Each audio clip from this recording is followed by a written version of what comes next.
What's up, ladies and gents? Welcome back to Meathead Gaming. So, as I said, oh, I didn't edit. Wow, what a pro. What a pro. I didn't edit the stream info. I'm used to YouTube still. Yeah. Let's just do that right now. A quick edit to the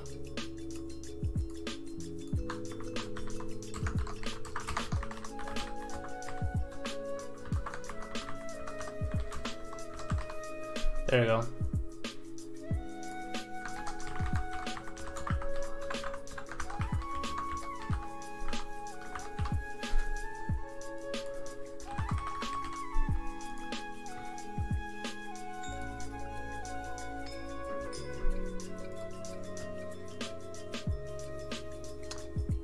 Much better. So, as I was saying, welcome back to Meathead Gaming. Today we're gonna analyze a few of the matches that came out, that were played today. It'll be actually 4 matches, the ones that I'm mostly interested. It's gonna be Heroic versus Mad Lions, because, you know, God Honda. North against Sprout, Virtus.Pro against Big, and Big against Renegades. So the first match will be Heroic against Mad Lions. I already put the demo in, so it should be playing.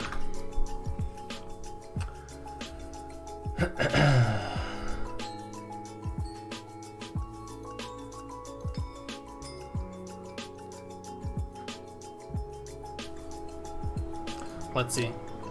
There you go. There you go. Let's just make sure that, yes, the colors fit, and then we can bounce. So it's gonna be Dust 2. I'm interested to see how things will develop here. I'm gonna leave the music running in the background. Some chill music, you know. So let's go ahead and see. Okay, it's gonna be a quick setup. It's interesting. I always, yeah. Wow. Okay, look at the CD setup. T side is more default. They just put Snappy on the short K, then is close to the mid gates, while S tag is helping supporting the B guys. It's a B heavy defense here from Heroic. They left long wide open, and looks like the main force will be pushed on long, but look at this, the bomb is still in upper B, just outside the tunnels. So I'm wondering if this is a fake on long. Yeah, let's see, it's interesting though.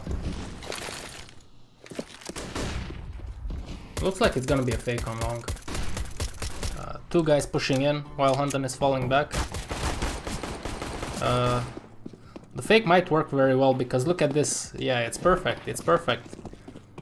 I mean, you can't blame Heroic for falling for that. Yeah, they're still unaware that the bomb is on B. Wow, that's a well-played round. They just completely outplayed Heroic here, and you can't really blame them. The fake was very well executed. So if you're the short player, like the short player heard the steps from long, he already fell back from oh wow, look at this. And then there was one, and then there was none. So fair play to Heroic. I think strat-wise it was very well executed. It's also it played very well in the hands of Heroic, of Mad Lions, because long was not contested by Heroic. So that's why the fake worked so well, but still they managed to get them. So yeah, that's something special. That's awesome. Awesome for them, I guess. It sucks. It sucks if you're Mad Lions. I mean, welcome to the channel. For some reason, yeah, I don't know. My alerts don't pop up, so your name is not whatever. Fasted Q. Okay. I usually have a special pop-up for my followers, but it doesn't work for some reason, so I'll fix it by next time. But welcome to the stream, welcome to the channel, thank you very much for being here. And let's get back into the game here. So after that round, that's a fair play. Heroic took that well, like very well, very well. They just took it over with the aim. Now again, it's more of a default. Let me just see. I'm interested in his knife. Okay, nonetheless, we can still have it here. Now this time it's more of a default stance. One guy mid, two guys long, and two in B.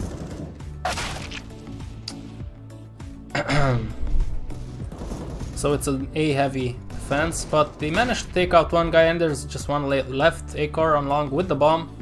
They know that he's there because he traded. Or did he? Yep. So at this point, it's just a matter of time. A-core with the P250. Let's see. Oh no, it was actually a deagle. Okay, it did manage to do some damage. So it's a 2-0, and as they should. You see, I absolutely agree with this. As they should. Mad Lions did a full eco on the second round. And now they have money to buy up. Let's see what they'll do. They have a good spawn to push long, though, so they might do that.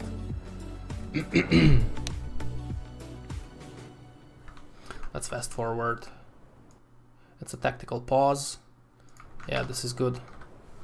So let's see how the game will play out in this following round. Yeah, we have the AWP on A-core and the rest of them. Yeah, it's a good spawn for long push, so you don't blame them, you know. Heavy execute there with grenades, and let's see how the trades will go. It's going in the favor of Mad Lions. Oh, and Cadian is, yeah, tough spot there.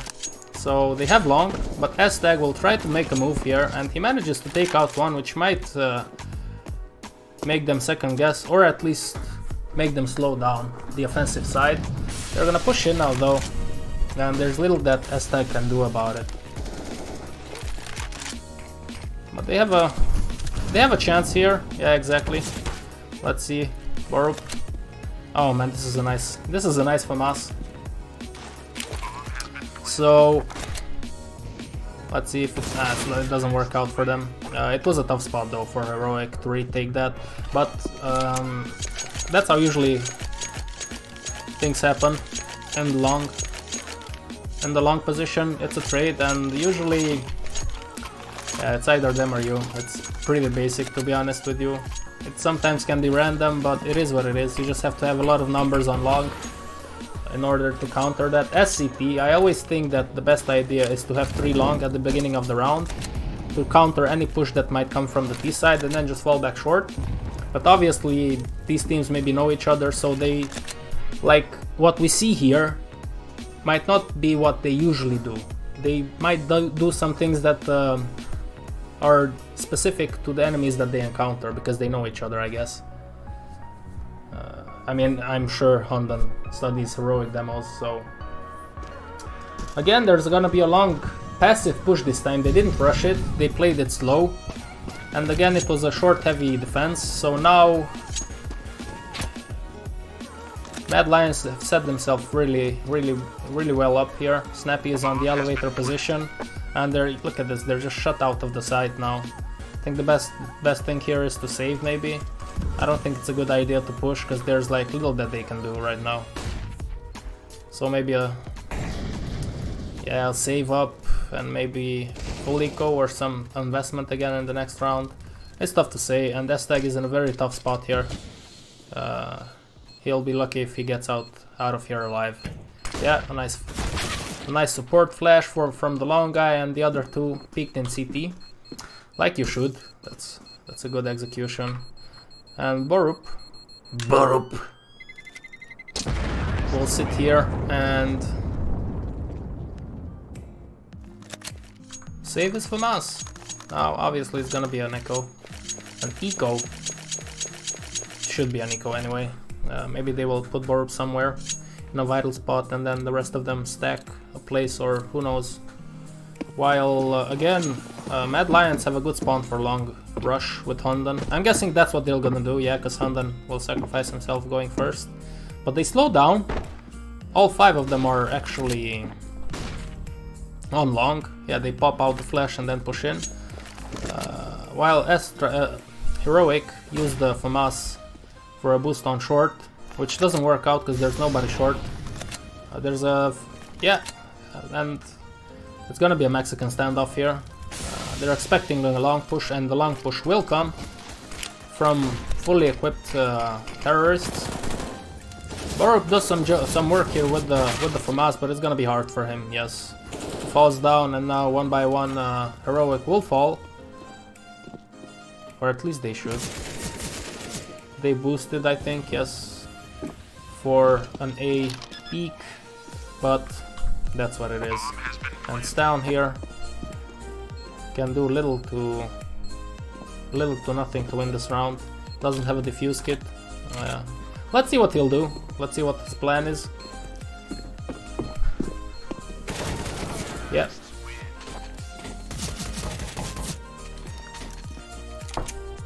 Okay. Let's see if Heroic will buy. I mean, an eco here or a half buy is still viable. There's nothing, yeah, it's gonna be a half buy. Just so that on the next round they are fully equipped with grenades and weapons, armors, so on and so forth. Okay, let's see, the T side is trying to contend in the middle, while the other 3 players are holding long. Very passive positioning on long, which might bait a CT player to push in for info, but Cadian will not do that, so I think they're faking mid to B here. Yeah, but then Hunden falls back, and now the long guys are pushing out. There's a lot of fakes made here by Mad Lions.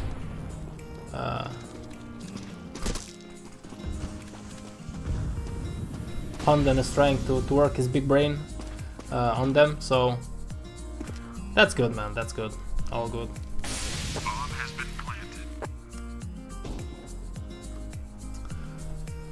Snappy's gonna take out Akor, I don't know, but it should be a Mad Lions round again, and yeah, but they're gonna be having a full buy next round, so at least that's a good news for them.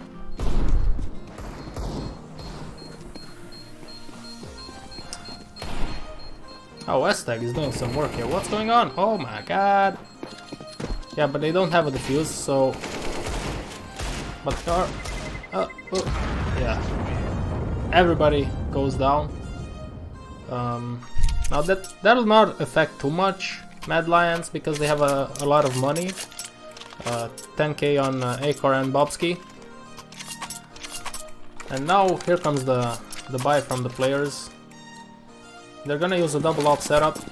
Estag and Cadian will do the heavy lifting. Let's see what the strat here is. They're gonna only 2. Cadian will flash, yes, standard. He's gonna flash his teammates on long, but this time there's no long presence. There's only Bobsky, who will I'm guessing he had the op just to make a peek. He didn't get anything, and then he gave it back to the main offer, I guess. While Estag is watching mid with the op. Yeah, they have 2 people watching middle. Stone from CT and Estag from the window department. It's gonna be a short push here, I think. Short heavy push, while Cadian will be up next here. Roa. It depends with the accent. Roish. I'm not gonna say Roish. Roa. I'm gonna call him Roa.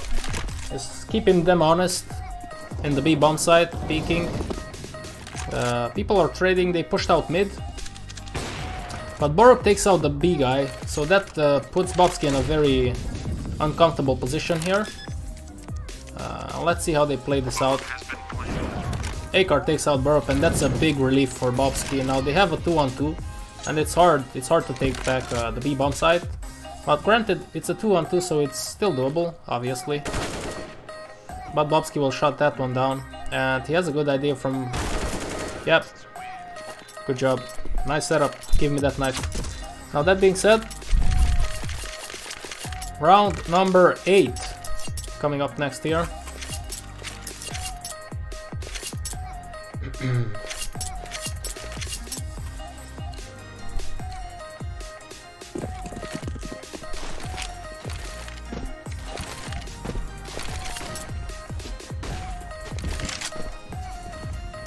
Focusing on B right now, the Mad Lions. It looks like they want to push in actually. Okay, it's gonna be an execute in B. And granted, yeah, no utility, no weaponry. So it's gonna be hard for Heroic to keep them back. That being said, Bobski is having some fun in the middle.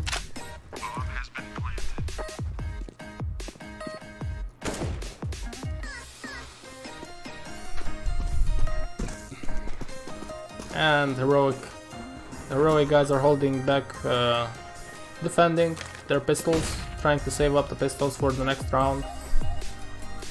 Maybe get a cheeky exit frag, but yeah, it's gonna be hard. Akar is holding the angle now, so Stam has very little that he can do. Now Bobski might get in trouble here, or might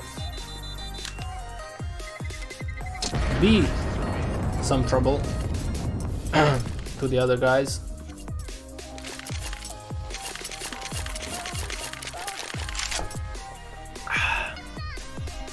Okay, tactical timeout asked by Snappy. Okay, let's go.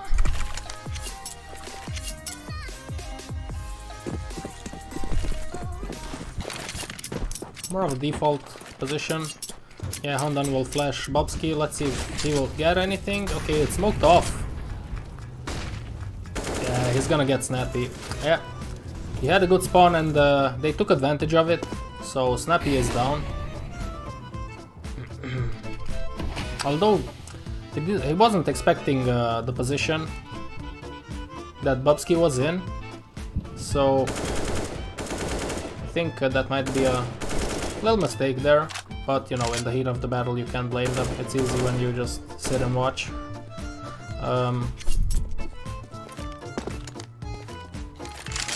Now they're left on short. They're focusing on short while Mad Lions are focusing on pushing in long. But look at this. Yeah, Borup is taking out the guy in short. Now they have a good idea on where the P's are, so let's see how this will go down. Oh, double shot from Cadian there. That's a very nice hit. He had a nice lineup and he's gonna take out. Okay, he legged the third one, and they take care of business. Yeah, although Mad Lions had the advantage. It was a 5-on-4. They managed to defend, mainly also because Borup took out the guy that was watching short. So they had a good idea on where the attack will come from. And Cadian's double shot definitely helped. So that being said, it's gonna be a slow round here. Looks like Roa is the duty man in B tunnels for Mad Lions. Mad Lions are focusing on middle maybe. They might go mid to B, or they might just go short. Looks like they're heading towards short. We're gonna see. Now Cadian is in a very rough spot here. He hits one shot, which is very helpful for the defensive side, but Snappy here is out-angled. He's gonna flash for himself. Now he must expect someone here on the site, obviously. He can get the info that there are two on site, so there's one more. Yeah. Now they have a pretty good idea where the defense... I mean the T's are, because yeah, defensive, they're defending now. Stan is gonna hold the angle here, and Roy here is too far behind. So that's a round for heroic. Let's see. They have a decent spawn if they want to push long. I think playing long is and long in general on Dust 2 is a very vital spot. Well, it's gonna be more of a default setup again. Again, Kaden will flash the long guys. Let's see if Snappy learned his lesson here. Now he's expecting blue.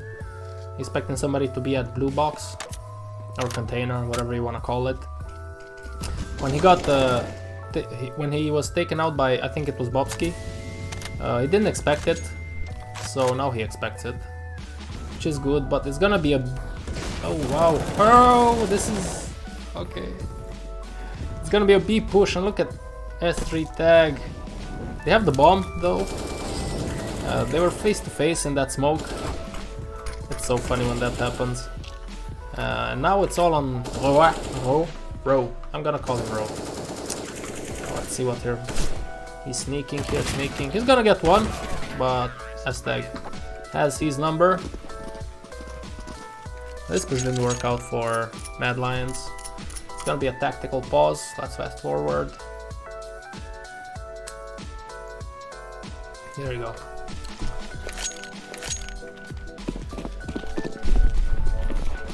Are they gonna push B? Let's see. Oh, they have pistols, so it might be a B push. Let's see, Borg.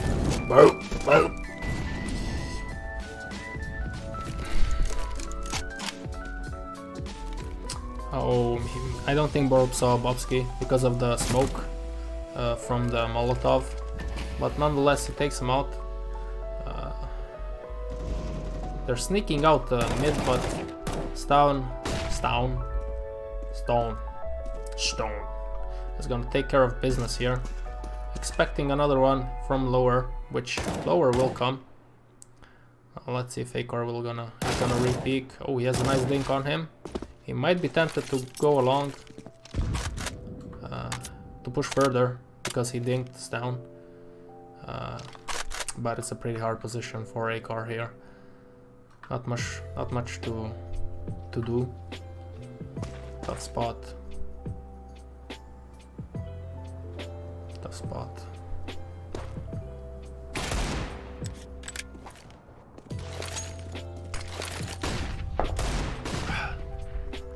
He's gonna try to at least get the plant. Oh, that's unlucky. Yeah, the smoke there was unlucky. He wanted to smoke the side so he can have some cover to maybe plant the bomb, which was his objective. Nice knife.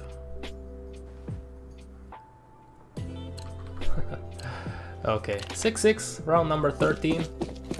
Let's see what's up with these guys. Again, this time Stown will flash in the long guys, but they are flashed, so they're gonna take it slow. Snappy takes out Bobsky, while the rest of the T's are in a little bit of a default setup here. 2 mid, 2 upper. Now Hondan will join them upper.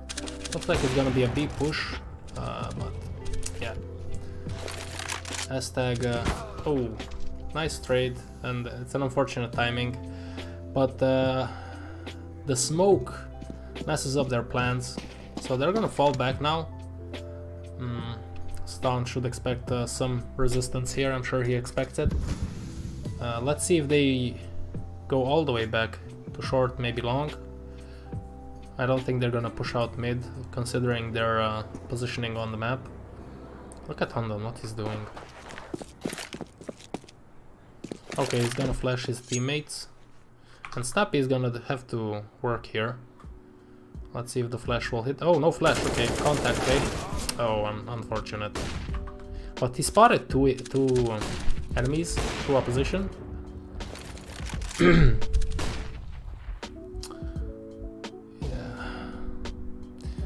Kaden is open from short, but as we can see, there's nobody coming short, so...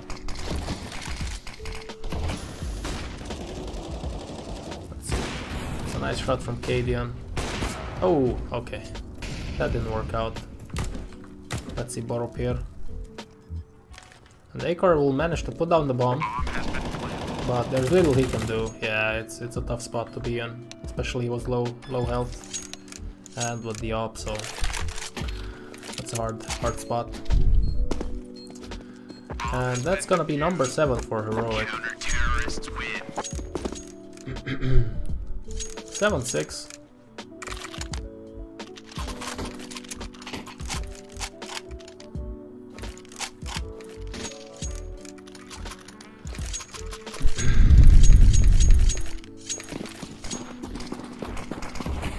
I'm guessing Kaden will flash Snappy and Stone again. Okay, this is the default position for again in upper B, keeping Borup and Estag honest, while Bobsky again. There are a few patterns here to be seen with who defends who what, and there's a default here. Bobsky is most of the times in long, around long. Bro is around B, and then the rest of the guys are moving around freely depending on what the strategy is for the round from the 2000 IQ Hondan. Okay. Hello Superstar Raul. Welcome to the stream, to my channel. Snap is gonna take care of... Oh my god, we have to rewatch this. Let's see if it's gonna take number 4 again. Also, oh, that's okay. Let's see that. This is gonna go back a little, which sometimes can take an eternity.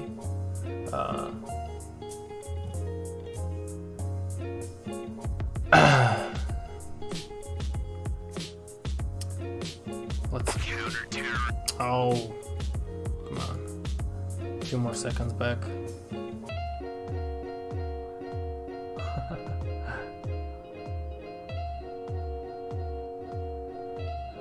Okay, let's see. There you go. Let's go ahead and see Snappy here. Gotta see this 3K, man. This is something sexy. Oh, they line up. That's so... It feels so good when they line up, man.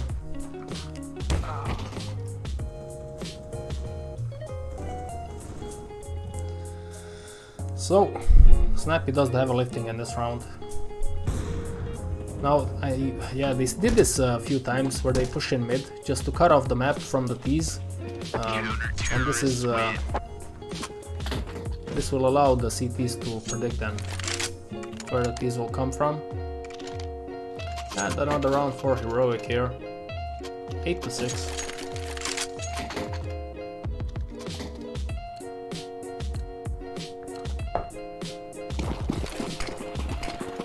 Hello, Paradox.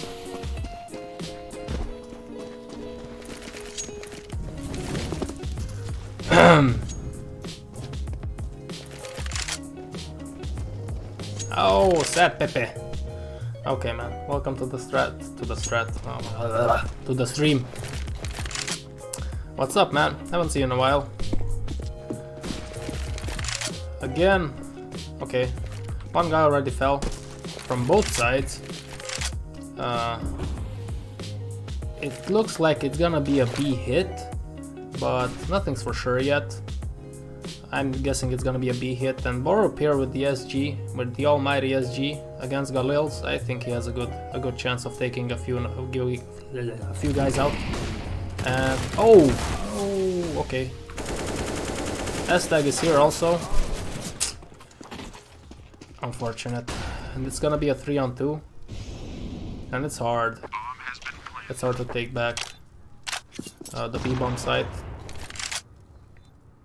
against 3 players.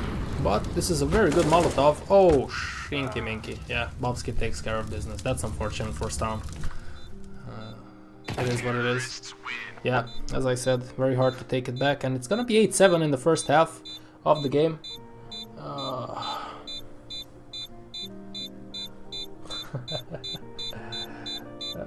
Hello, boys. Go and play. Leave me alone. My mates here are trying to convince me to stop doing some work for the channel and start going and playing with them, but maybe another time.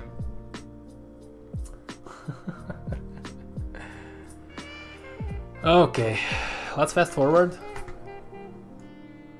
until the second half starts. I don't know about you guys, but I was kind of thirsty for some Counter-Strike. It's been a dry few weeks. Okay, here it is. There you go. Thank you, Sensei, thank you. Good luck to you too with your game.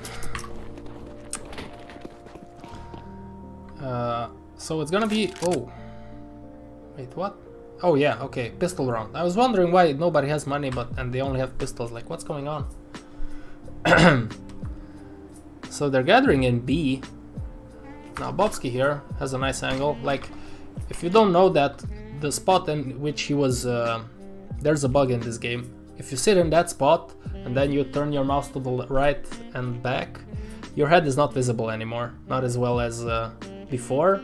So that's a very good spot if you want to defend the B on pistols. But granted, that's why they throw a smoke.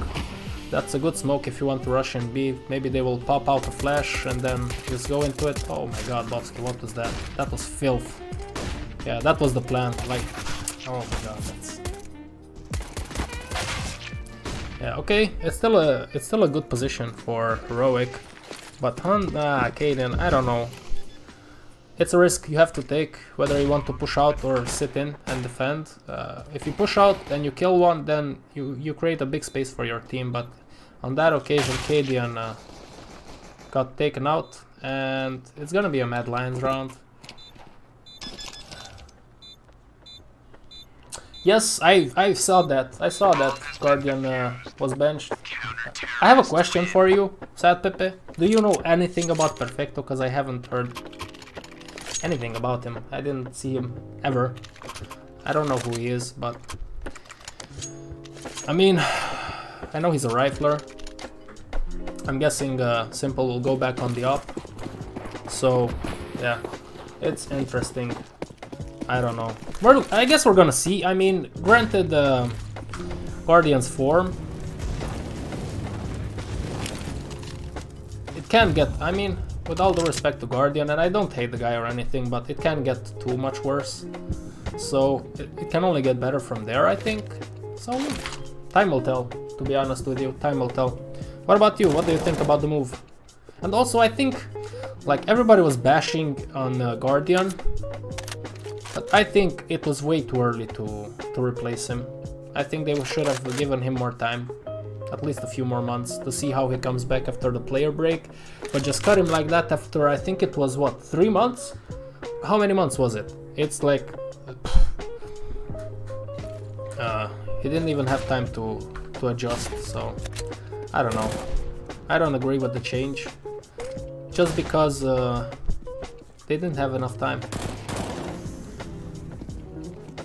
Okay. Now look at this shit. Look at this shit. Counter-Strike in 2020.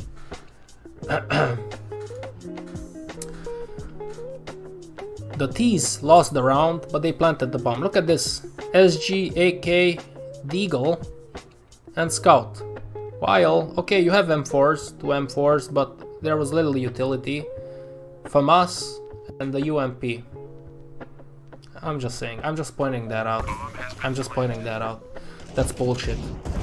Looks like it's gonna be, yeah, it's gonna be interesting to see what happens next. Let's see. Heroic are in a tough spot here because this map is quite small for them.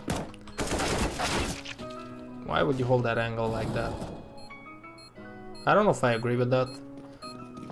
From Cadian or Snappy. Which one was this guy here? With the AK. Granted, yeah, maybe you're counting on the guys to have UMPs. Then that would justify the angle. But still, it was yeah. I don't know. I don't know. Don't agree.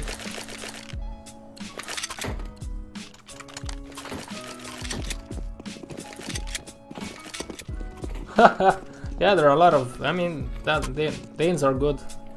Are good with Counter-Strike. I mean, isn't like what do you call that? Norland or what do you call that team? The majority of the team is still Norwegian, right? They just added 2 players. Man, I can't remember. I'll look that up. So let's see. More of a default positioning here. Let's see. Yeah, Heroic don't have much to work with. It's interesting to see. They focus 2 guys in mid. Initially, it was a B heavy defense. Granted, I'm guessing they were suspecting that the utility and the weaponry on the T side is not optimal, so they thought that maybe they will go Rush B Suka, but that didn't happen. So there you go. Now let's see. Botsky will have to do some labor here, as Heroic is gathering up to push in short. Now they're smoked off, so they might wait with that a little. Oh my god, the timing of that is so unfortunate for S-Tag. It's like really unfortunate. But he heard the steps, so he's expecting more. Yeah, he heard the steps for sure. Now this is gonna be a good spot to defend. I don't know if he saw the other one. No, okay, one CT. CT, boys, one is CT. He's pushing him down. Oh, okay. Not a clean frag, but it did the job. And now Borok here has little chances to do anything. Why don't I just pull my monitor a little bit this side? There you go. So I don't have to break my neck every time I watch to see if anybody wrote anything. There you go. Much better. Welcome to the stream, guys. And also, I'm gonna upload obviously these analysis on YouTube also. So in case you lost something, you didn't catch something, don't worry. I'll put them on YouTube for everybody to see.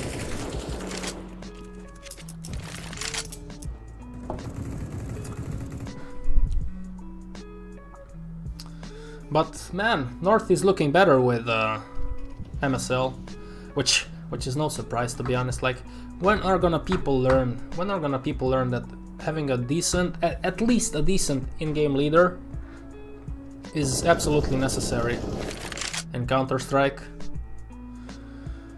Well, I guess they're never gonna learn. Nico and Colzera are learning it the hard way. I wonder when they will stop. Oh, they're stupid. Stupid way of thinking about the game. Now Roar here, Roar is gonna have to do some labor. Look at this, the guys are pushing. Okay, they're gonna smoke. Yes, they're smoking off. Oh no, man. Just, have some trigger discipline. Come on. Okay, he dropped the bomb. Oh, how do you not expect this, man? If you're Heroic. Okay, they still trade out, but it's 3-on-3, 3-on-2 actually. London is still expecting somebody to fall back from long. It's not gonna happen, but they should have expected the guy to be boosted up on CT. I mean, they heard him firing, but Heroic was distracted. Obviously, when you push, you have to pay attention to the gates and to the window. So, yeah. I mean, FaZe doesn't have an in-game leader, you know? That's what I mean. They didn't have an in-game leader ever since Kerrigan left.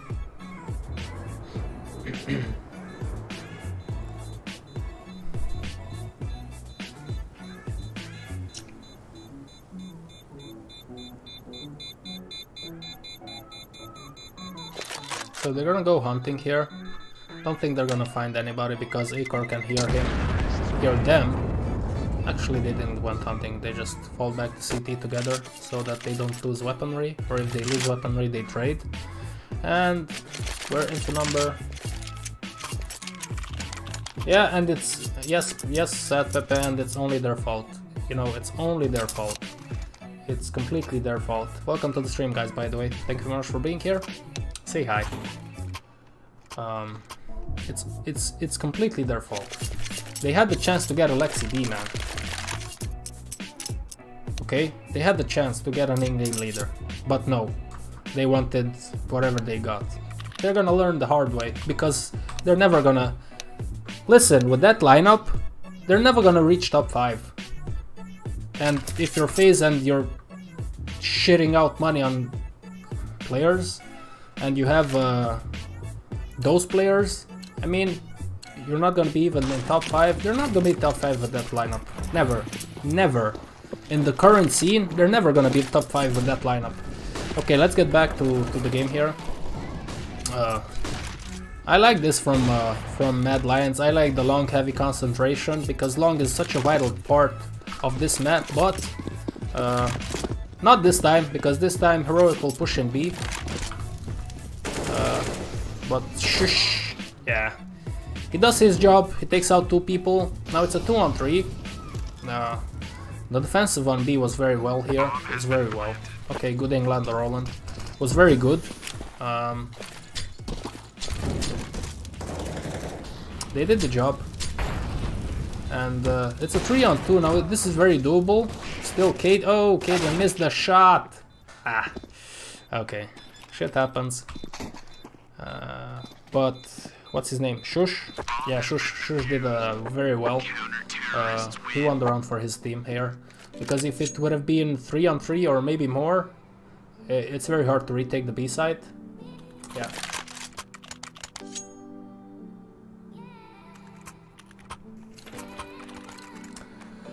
Yeah, you know, I have nothing against FaZe or even Nico. I just think he's very stubborn, and his stubbornness will cost. It costs him already, man. I mean,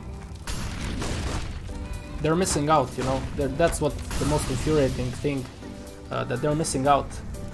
They're just missing out on trophies that they could win, matches that they could win, because they rely too much on Nico being an in-game leader, and they listen too much to Nico. They shouldn't listen. The organization shouldn't listen too much, that much to Nico. But it is what it is. They have each other now. Coldzera and Nico. They deserve each other. Okay, that being said, let's head back here. Snappy and company are looking to push out mid here. They take out Bobsky, so Shush will have a very hard time right now. But if he manages to catch Borup here, oh, he only dinks him. Yeah. If he would have managed to take out Borup there, it would have made the map really small for Heroic, and even winnable for Mad Lions, but not this time. Not this time, and it's gonna be 11-10 to Mad Lions.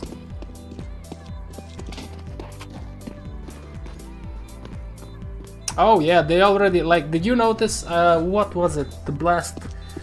Which blast was that, or was it the blast?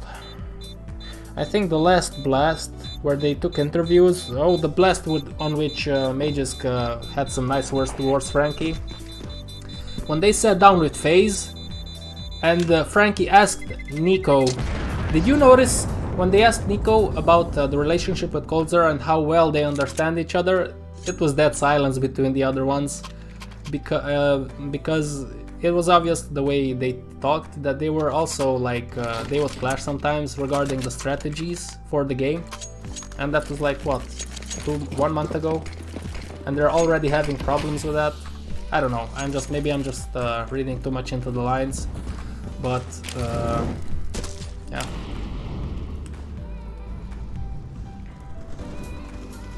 I don't know, it's just a shame, for example, I think it's a shame for Olaf. I'd like to see Olaf in a Swedish team again. I think he would feel much better than playing for FaZe right now, but you can't really blame Olaf for sticking around. I mean, he's a professional player at the end of the day. He should get the good paycheck and should play like he does. Because it's also, you can only speculate, right? Because nothing is for sure, but you can only speculate how much the whole situation affects Reigns and Olaf's performance. Oh, we got derailed there, sad Pepe, but that's okay. It's 12-10 for Mad Lions. there was a tactical pause here. Let's push out. There you go. There you go.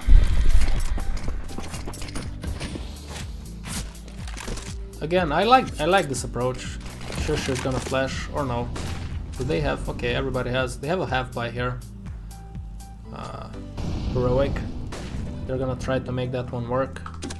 I like how they like. This is the way I play. I try to tell people to play when I play Dust 2. To just take control of long as a CT and then just fall back to short and then maybe push one guy in B. That's exactly how, like the way this round played out. That's how I like to play Dust 2. Because I think taking long, having control of long, gives you so much space as CT. You know you don't have to worry about that, and then you can be more comfortable defending the other positions. So it is what it is. Popsky here. Oh, missed that one. But he has some help here. Now Heroic, we're gonna go lower. See what they can do. Maybe push out middle, go short. I'm guessing push out short, but look at him then.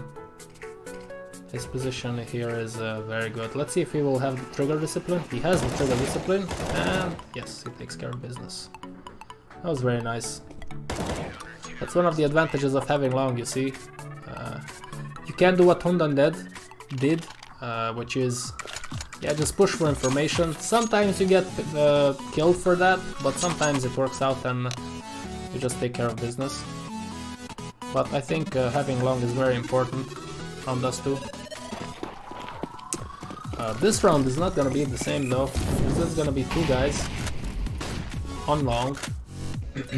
Maybe they're anticipating something. It's gonna be a fast push in short. Now let's see Ru here.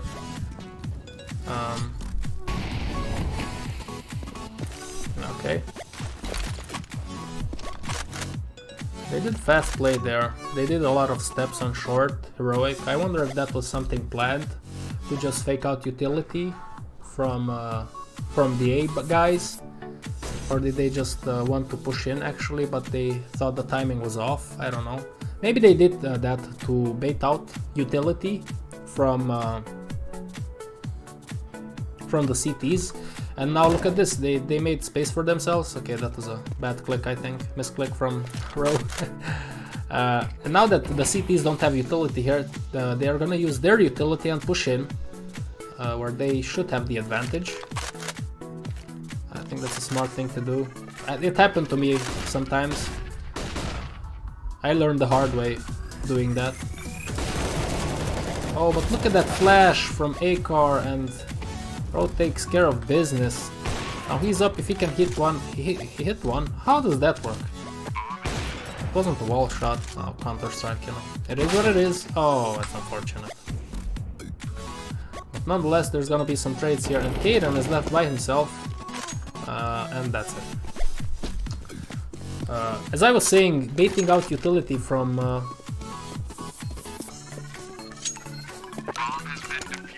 oh, okay. Okay, Sappheiros, thanks for stopping by. Have fun playing, man. Have fun playing. Have a lovely evening. Thanks for stopping by and saying hi. A lot of tactical pauses here. Big brains are at work. Snappy and Hunden.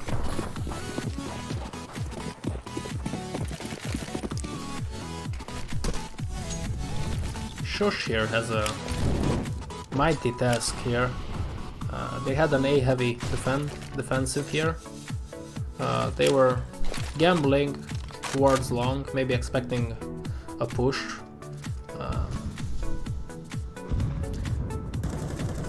Yeah, and as I said before, some of the moves here that they are making might not be what they usually do, but because they're playing against each other, these teams, I'm guessing they know each other well.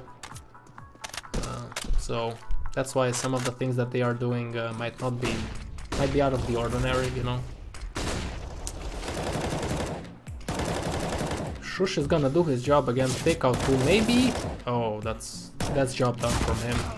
Yeah, and he even dings the fourth one. He's He's one good employee for the B site on Dust 2, let me tell you that.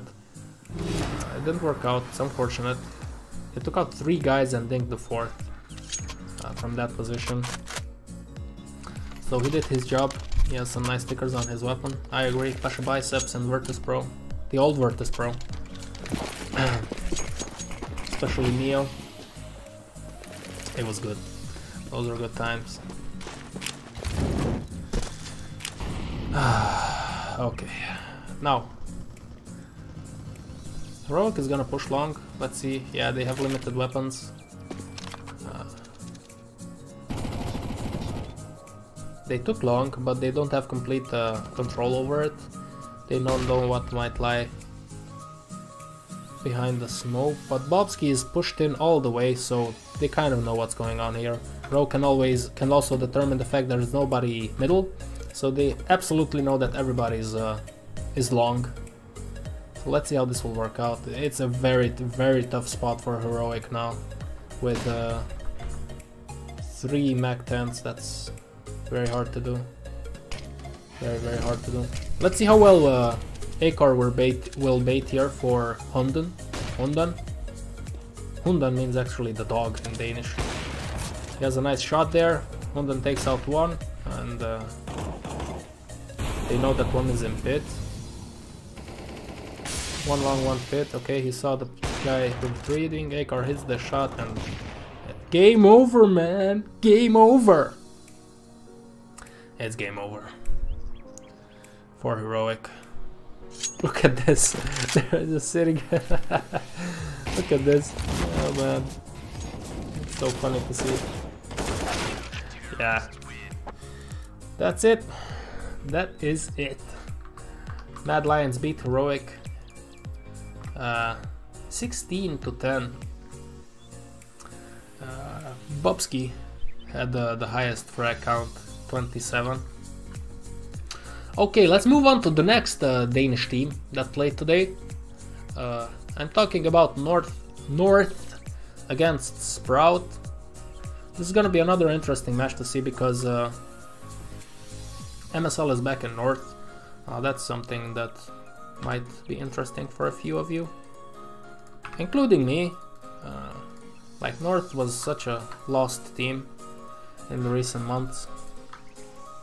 So underwhelming all the time. Didn't really have an in-game leader. I mean, Valde was pretty good, but okay. Let's go ahead and start the demo. Start the demo. Next up, North against... Wait, what? Sprout. Dust 2? Oh yeah, okay. So it was Dust 2 again. Now let's see. Speedy, Dennis, Dicha, Faven, and Oscar. Sprout has a new lineup.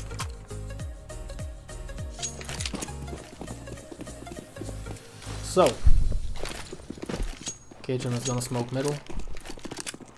More of a default push here. Nothing fast. Short heavy and mid heavy for Sprout, while Speedy is left behind. Take a peek on long, and Faven here is looking on B. Oh, this is like this setup on the long. It was identical to what Heroic did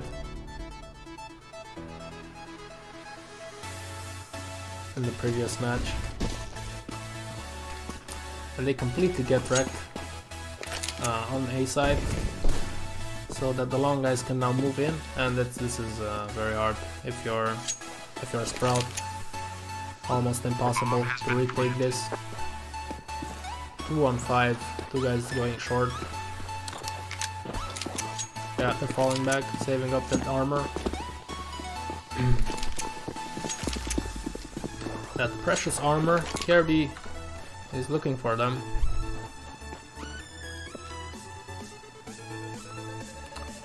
Trying to catch them off guard maybe, but I guess he will realize very shortly that there's nobody short. And they're just saving up the armor, which is good. I mean, why throw away the armor if you don't have to? You can buy it, depending on what they do next round, having an armor can be vital.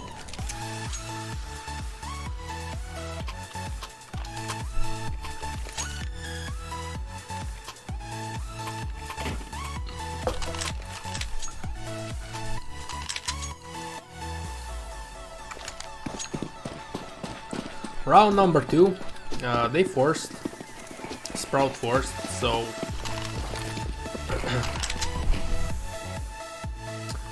2 SGs, 1 UMP. Oscar's gonna take out the long guy. Kirby doesn't believe in Oscar's ability and he pushes out. It's interesting to see like the other guys were sitting behind. I wonder if it's because they just wanted to push out Kirby, you know? Oh, let me just fix this. Wait. Oh, shinky minky. There you go. Let's go with the yellow. I'll go the blue. So Kirby just pushed out here, but the rest of the guys were sitting back. So I wonder if he was pushing out just to fake or something, and then the other would come by surprise. Because, for example, if you're the long player, you take out Kirby, you see everything is clear, say, okay, let's go short maybe, or just you relax for a moment because you think that this guy was just smoking mirrors. And then the other ones come out, they can take you by surprise. I wonder if that was the thought, or just Kirby was, yeah, very eager. I don't know, we're gonna see. I mean, we're not gonna see because we never know. Hello, Skipper! What's up, Skipper? How was your day, Skipper? They don't push in immediately. They're smoking off CT. And they're pushing in.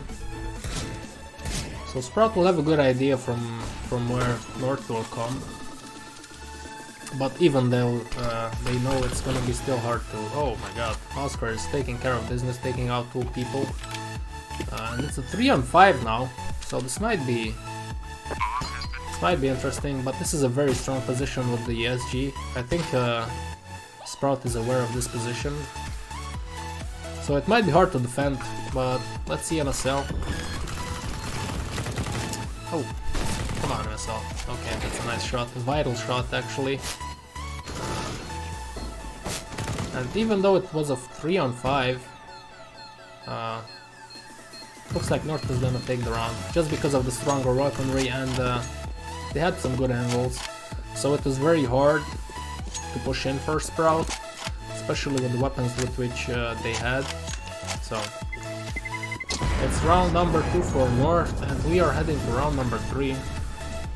Guessing it's gonna be a full eco now for Sprout. I'm hoping. I mean, that's what they should do.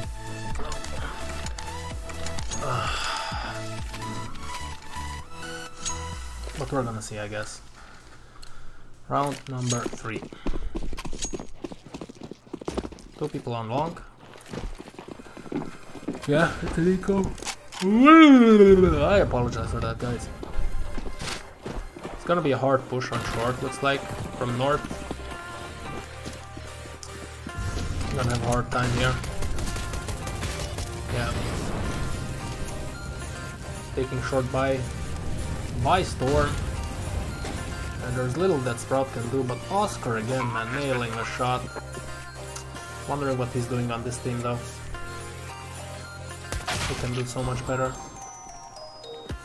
Now some decent trades here, but North is coming out on top. Also Kirby will have a very nice angle here. Let's see if he will... Oh no, okay. The time was not right there for him to get Oscar, but Oscar's in a very hard, tough spot here. There's little that he can do with the scout. I mean, he can hit some very nice shots, but he's very out-angled here.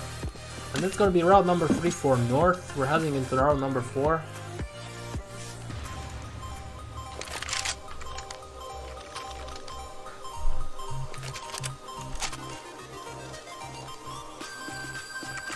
Round number 4. Everybody has everything, so let's see how this goes. Again, they boost one short, and they have only 2 people on long. I usually like to put 3 people on long, but that's their option. They boosted Oscar. to get a good to get a peek maybe in middle, but there was nobody middle to be seen. So now they killed one long and they just chill while they're waiting to see what the short guys can do. I'm guessing that's what they're doing. Disha will have a hard time here.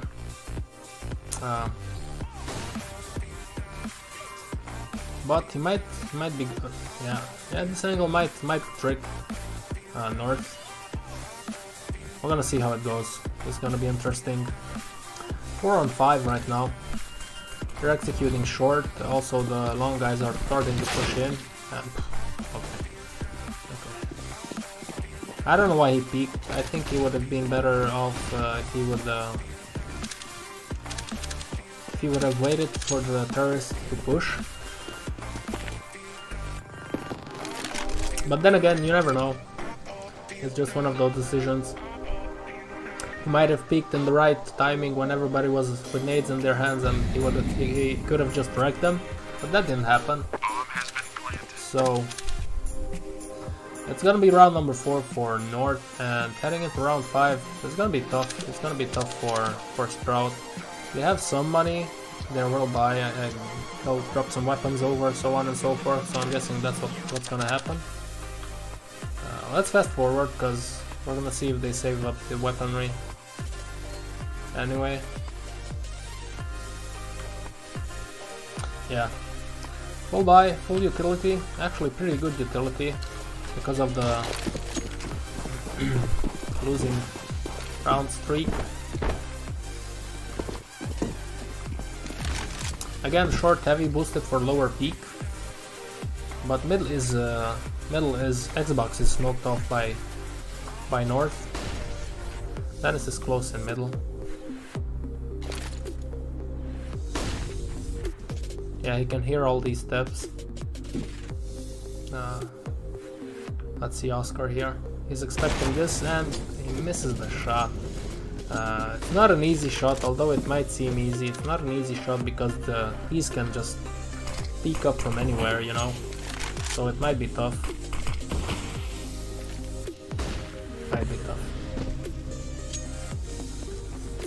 Now they're gonna reposition into B.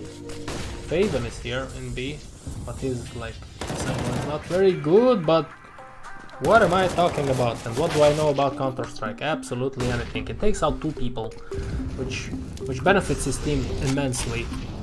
I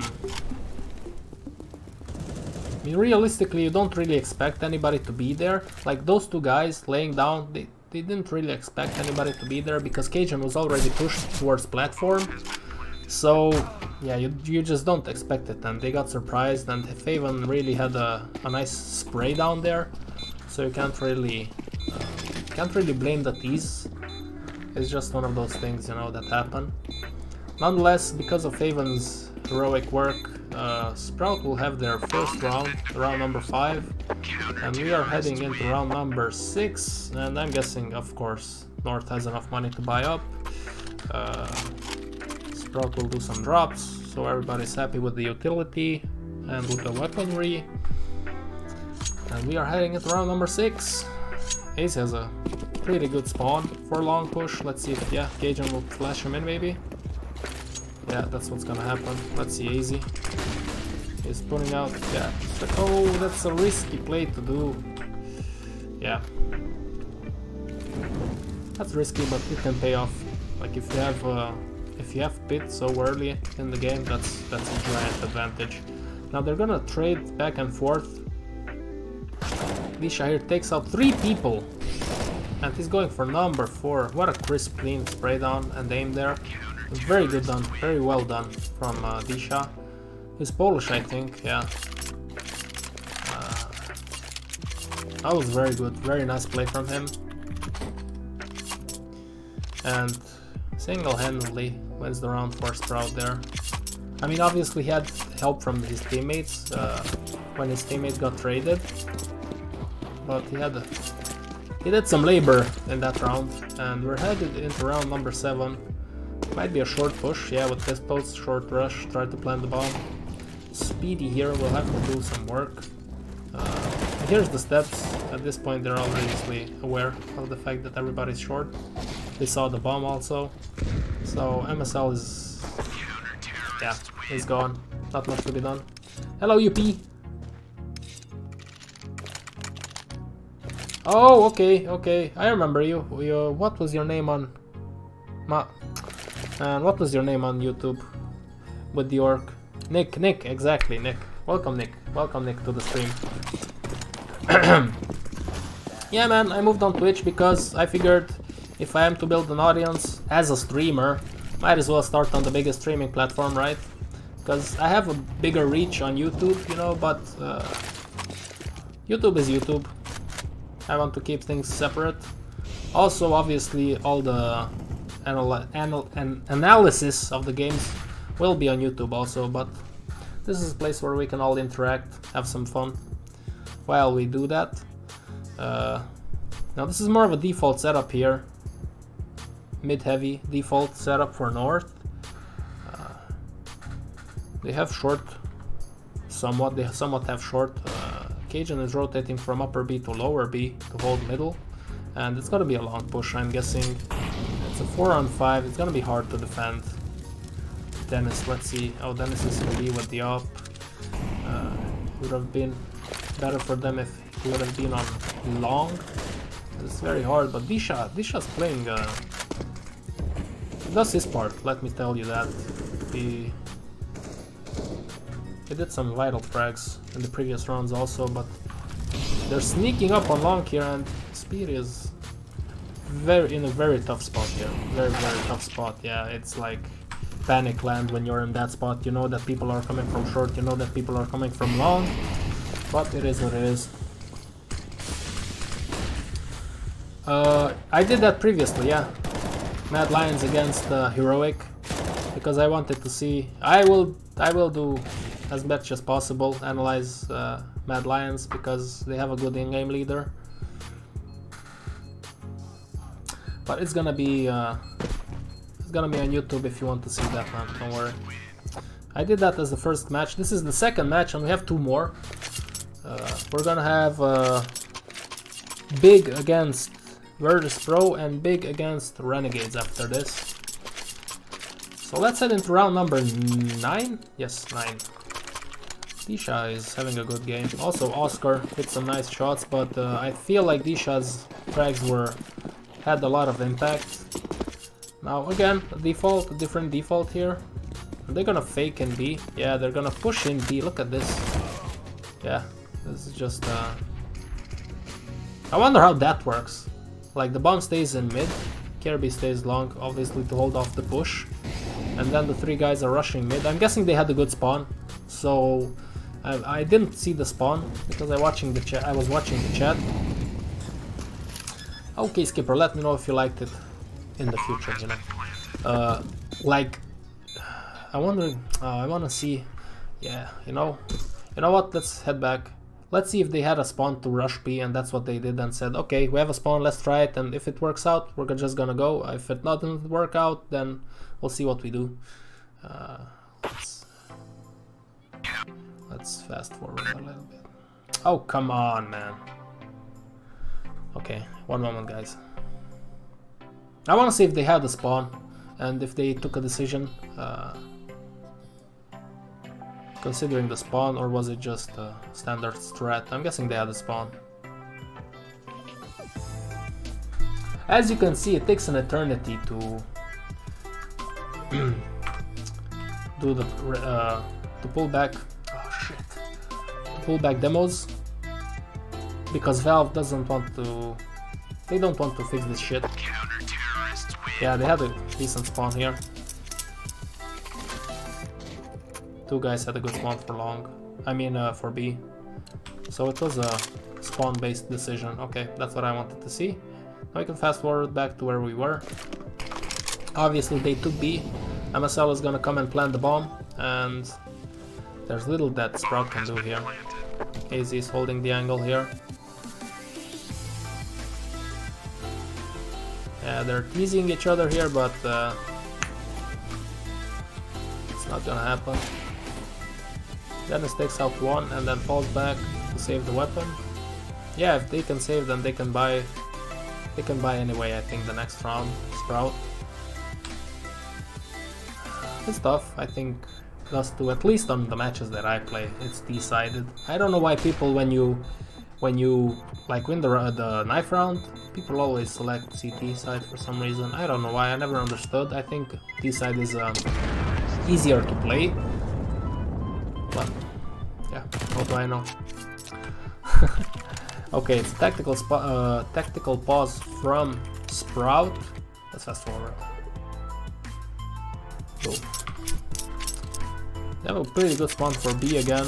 They also have a good spawn for long, so they might just do a default here. Are they gonna do exactly the same thing? MSL is taking out Faven, so I'm guessing they're gonna be tempted to do again that, but two guys are pushing lower. Maybe they're thinking of doing a mid to B push. Kerber's still holding long, Cajun is holding B, while the defense is, yeah, they have to reorganize now that MSL has taken out Faven. 2 in B, one is towards short and one towards long. I mean, they can take care of business here. He already showed that, but Oscar here might be in trouble. That Molotov is gonna buy him some time. That molly was vital for his survival. Yeah, now they're teasing the idea, yeah. Eventually it's gonna be short with long, I guess. Oh, I apologize for those sounds. Oh yeah. But this is gonna be interesting because they have a heavy defense here on long. Let's see how the trades will go, man. They hear the short push, but they don't know. Yeah, they are over now. Oh, let's see how. Oh my god, come on. Yeah, unfortunate. They had such a good setup on long, but then they got wrecked. What you gonna do? What you gonna do when you get wrecked? There's nothing that you can do.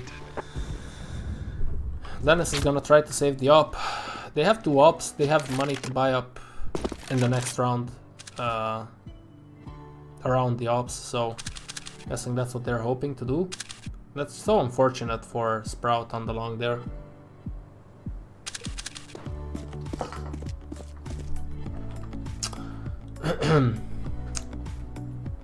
Okay, Oscar. He likes the Neo Noir skins from what I can see. He has the M4 also. I wonder if he has the USB also. Nice little collection. Oh, nice run boost, but they're not gonna trick Oscar. Technical pause called by North. Let's fast forward. I guess it's time for doom doom doom doom doom music on the stream.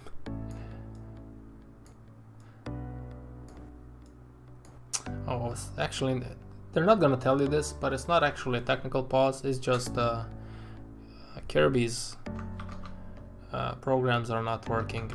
He has to toggle them. I'm just kidding, guys. Again, the same setup. Yeah, I think this is the default for North on the T side.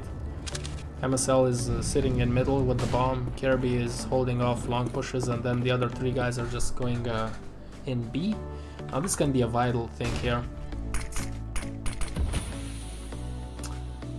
Oh, look at that smoke.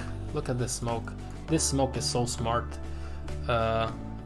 It's so smart from Faven and from Dennis, because if you're Cajun, you hear the smoke, like you do, what's the word that you do expect that nobody's here, right? You expect that everybody's on B, they just throw the smoke so they can have some time, buy some time, and you don't expect this. I mean, at least I wouldn't expect it, but what do I know? But Cajun is still not moving, he's just holding a push. So that's fair play to him. It's gonna be a short, focused push here. They're gonna molly this position out and they're gonna get speedy, yeah. It's a tough spot for Sprout. tough position there. They're gonna take the round, I'm guessing. I don't know if they were short on utility, the short guys, or not. That's one way to play it, but the Molotov, that was the deciding factor here. MSL was holding the angle, they threw a Molotov, and that's it for that guy. That's how usually things work. And it's gonna be 8-3, and we're gonna head into round number 14.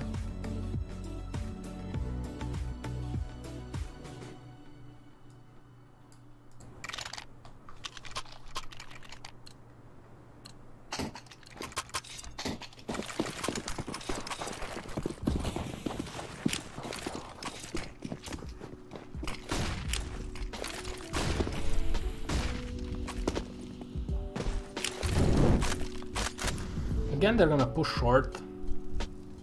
Let's see Oscar.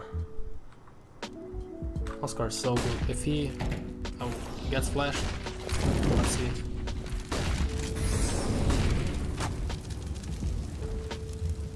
Gonna get mollied, but because of that molly, they might not expect him to be here. Now I'm sure they hear the zooms, or maybe not. Yeah, it takes out 2. Easy trades him out, but because of the molly that they threw here. Oh no. Yeah, the molly that was thrown here, they weren't expecting Oscar here.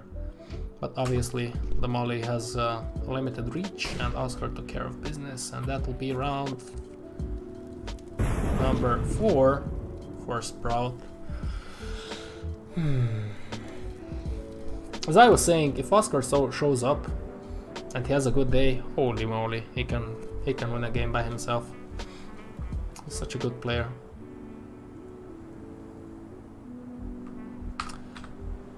Kirby is gonna save his G here.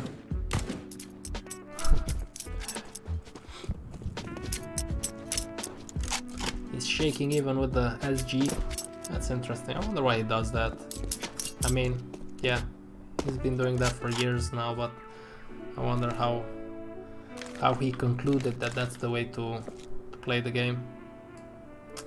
Okay, let's fast forward to the next round.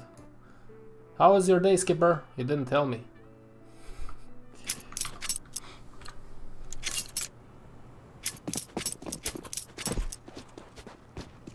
Did you try to play some more Dragon Ball Z Kakarot, or did you give up because of the keyboard and mouse setup? Again, a default here for North. I'm guessing this is their default. Kirby is holding long, MSL is working middle. Then the other 3 guys are pushing B, with Cajun holding a B push, and then the other guys going mid. They do this a lot. It's quite, yeah, it's quite readable, so to say. Let's see though. Oscar has an angle here.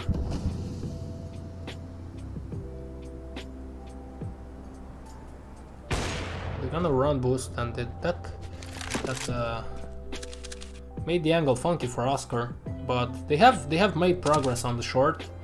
Now they have made progress on short, so let's see. This is a Mexican standoff here between Kirby and Disha. 4 players on short, 4 north. Oscar is gonna have to do some work here. Let's see if he'll be able to do anything. A lot of people jumping into CT. He takes out the bomb, crucially, but then is getting traded by Gade. Oh my, Cajun is taking out Disha on long. Now they have a good spot here. But yeah, they're in CT, you see, there's nobody short yet. And Cajun is making a, yeah, that's a play. That's a good play. They're not gonna expect you to push short, and even if they did, that was an instant headshot from Cajun B, so Cajun did the work here, to be honest with you.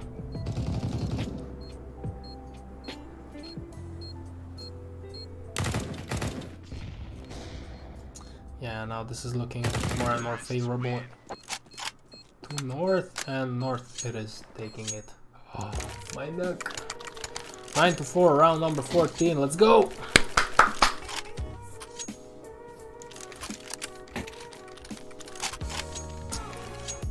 playable. What do you mean by that? Because that can mean so many things. Playable. What do you mean by that, man? Man, my friend, what do you mean by that? Okay, the same default here for North. Like this reminds me of my teams when I would be playing in teams. I always had the default setup on every map. Everybody's doing that.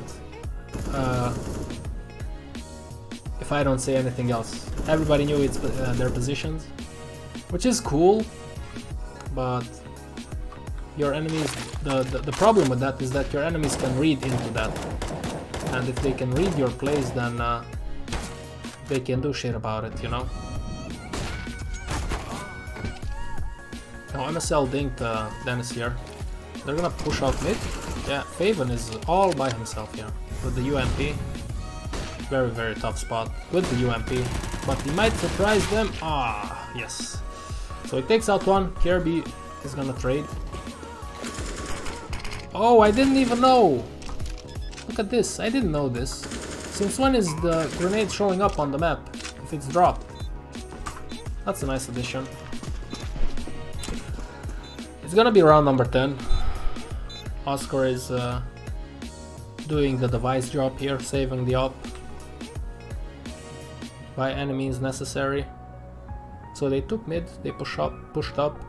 Faven was by himself, so it was very hard for him with the UMP. He did kill one guy, but it was too little. Now the map is getting smaller and smaller for Oscar here. Oh, okay. That was close, that was close.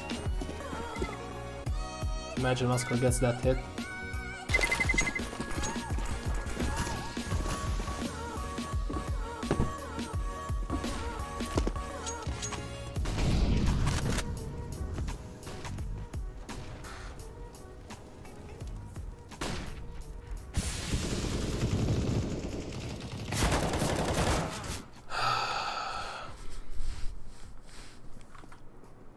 Now Oscar wanted to do something surprising here, but they expected it, and it's a long, heavy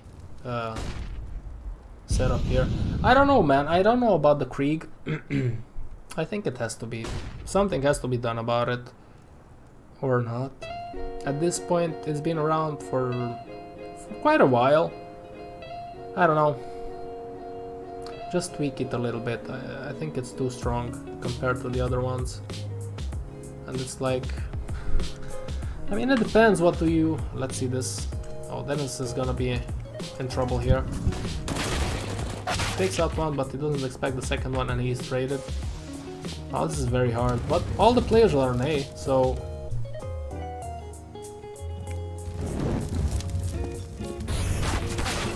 okay, gate, okay. 4 on 2, 4 on 1, and it's done. As I was saying, I mean, it depends what Valve want to do from now on, you know. They can go either way, and I think people complain about the SG because we were used to seeing AKs all the time, in every iteration of the game. And now that the SG is around and it's showing some domination, it's quite weird to see. But also, like, with the economy, I pointed this out previous game where Heroic, I think it was Heroic. Let me just focus here a little bit. Yeah, where Heroic,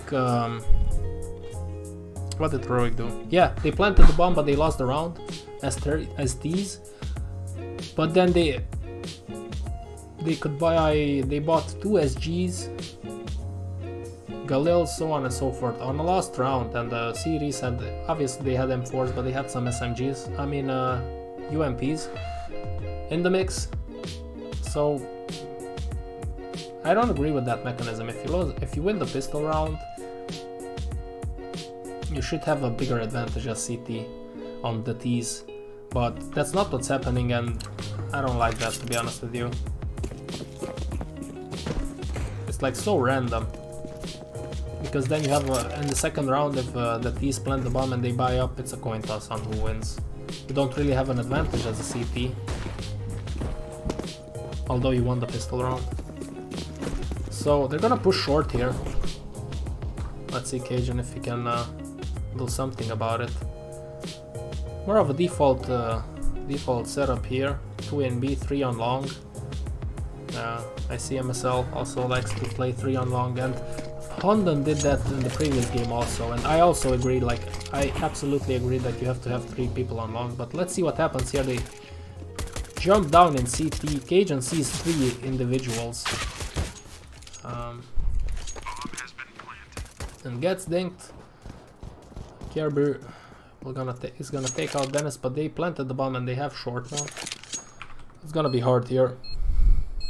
But Oscar might be the joker for Team Sprout. Let's see. He's gonna definitely surprise it, but I don't know if... Ooh, okay, 1-2. Oh, Gate trades him.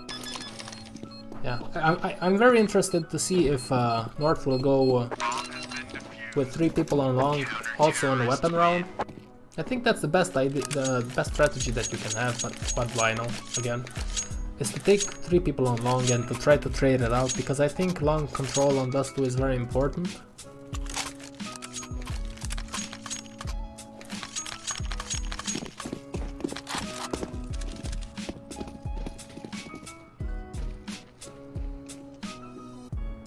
I mean, yeah, with how they worked, with what they did with the AUG, it's not as played as before. But then again, like, it's tough, I think, to balance everything, you know. But I think the SG was way too strong before. Like, you could just sit and hold an angle and get multiple kills with it. And that's also something that's not... Like, I think it just takes out the skill out of the game. It makes the skill gap closer with how the AUG worked previously and how the SG works right now. I think it made the skill gap closer. So, yeah. So it's a 2-on-2 now. Oscar is in B. Bomb is in lower. Disha is short. MSL is trying to make the map smaller for him, for his team.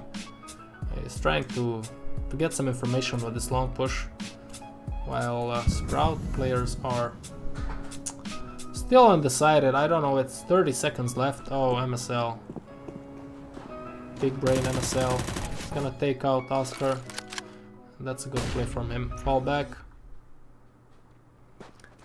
Play the time. It's a 2-on-1 now. He's gonna also have an SG. Disha played well, although Disha and Oscar played well in this match, although it was very tough to them. Oh, unlucky. But you see, that's one thing that you can do with the SG. I mean, I'm sure. What I want to show you is this. I'm sure he was just crouching and holding the angle on Disha. And that's something that would have been very difficult, not very difficult, but harder with the AK, right, than it is with the SG. And therefore, makes it easier. Which, it depends. They want it easy, they want to... Oh, come on, man.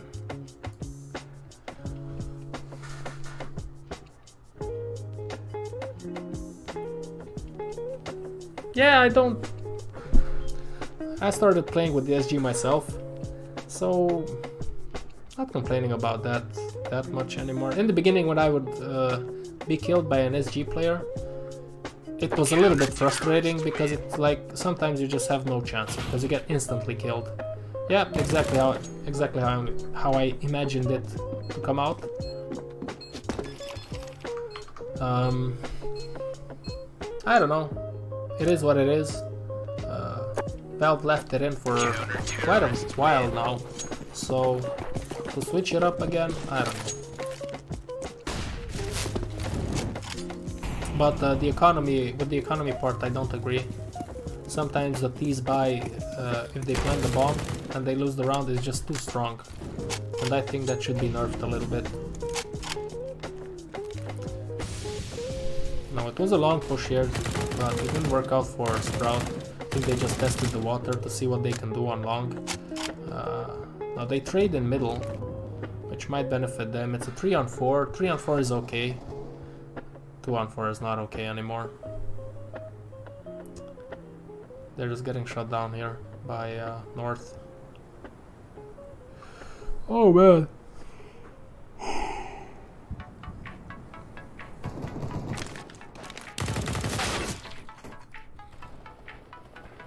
Some trades going on. Oh, okay. Speedy is taking care of business, and it's Speedy against Cajun B. That was a 2-on-4, by the way. Cajun is just running in like a madman, and that's that. That was close there. That was close for a while.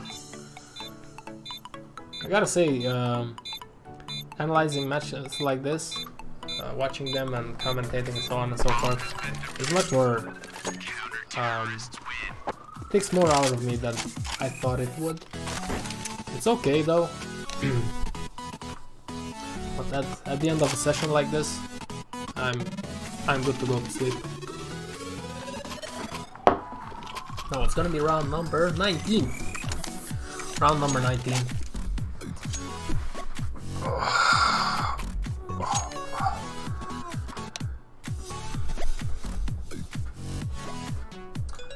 Okay, let's fast forward.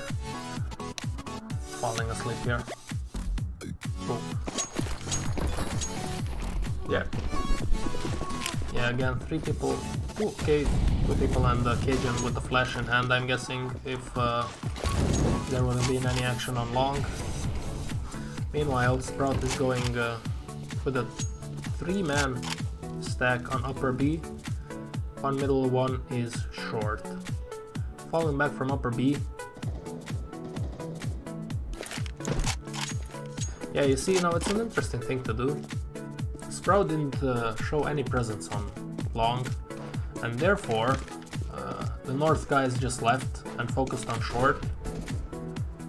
Only now they're coming back. Cajun is coming and peeking on long. It's a very momentum-based play from North. They could have been surprised by a lurker here on long, but then again, you're not gonna find too many people lurking randomly on long unless it's something planned. Looks like it's gonna be a B hit here. Let's see. Oh, okay. Gate has the information there. Oh my funky monkey. Oh wow.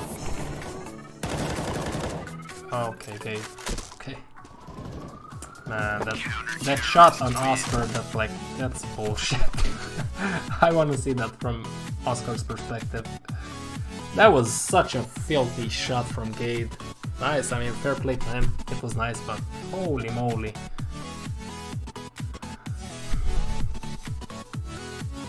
And it's taking for an eternity to play back demos in CSGO.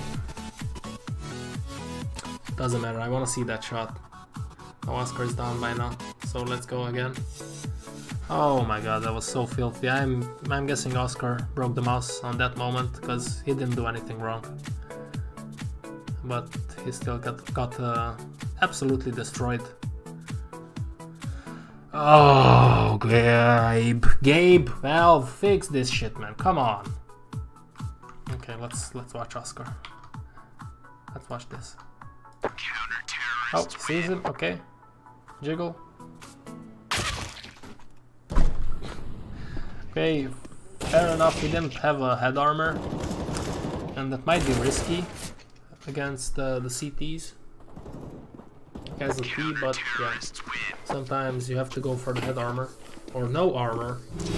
I mean for the body armor or no armor if you are the upper. That's how the cookie crumbles. Potentially last round. Not a very good buy for Sprout, but it's a decent one nonetheless. Again, 3 people on long and 2 in B, 1 mid.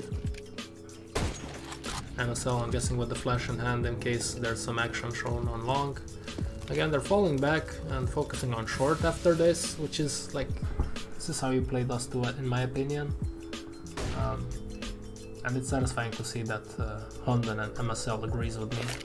I always say this to people, to go 3 on long, take control of it, and then go back to short. Let's see here.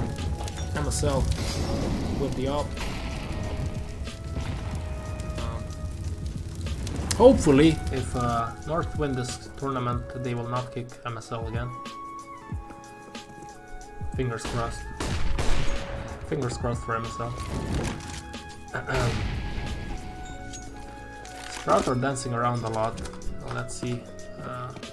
Kerber here will have to do some labor. 3 people. 4, I think. Yeah, no, 3. 3 on long. Yeah, fair enough. Oh, that's such a unfortunate for Sprout. There was a... They defended well here. Yeah, North defended very well here. And they took the last round of the game. Now North won the match 16-4. Gado stopped fragging with 20 frags. Next one was Cajun with 14. I think Oscar and Disha played well for Sprout. They had the most frags also, but Disha had some high impact frags there for the team. Now, quite a sweep there for North. It was quite an easy game. Okay, let's move on to Big against Virtus.Pro. Let's unpack the demo. I've already downloaded them. I already did that.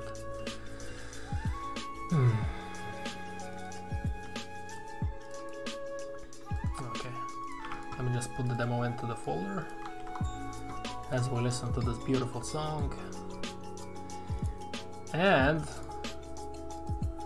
I'll take a 1-minute break, guys. Be right back in 1 minute. Enjoy some music, and then we'll get into Virtus.Pro against Big. 1 moment. You got global skipper or what? I'll be right back.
I'm back.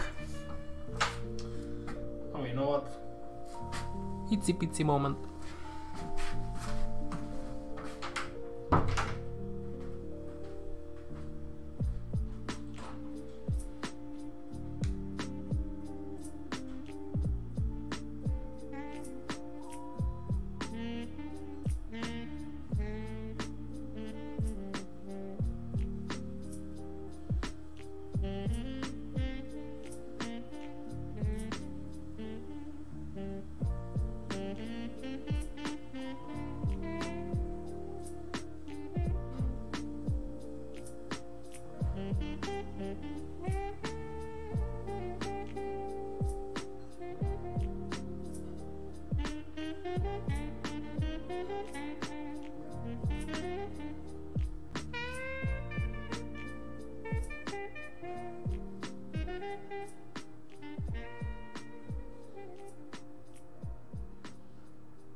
Okay, man. Oh, you mean I am global? Oh, yeah, okay. That's what you meant, okay. I don't know how I'm not losing my rank, because I haven't played a matchmaking match in an eternity. Now let's go ahead and look at Virtus.Pro against Big. I'm just gonna snack on a biscuit here because I'm starving, but I'm gonna still finish the 2 matches that are here, then I'm gonna eat something and go to sleep. Okay.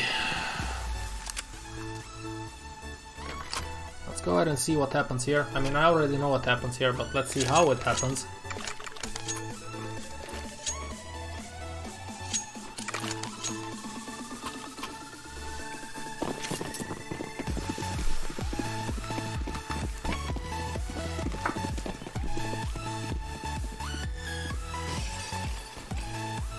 Okay, Xantares and ChilledCow will hold the banana push. Yeah, kind of a a default setup here. Holding pushes. Now they're gonna focus on banana. Buster is the only one on banana below.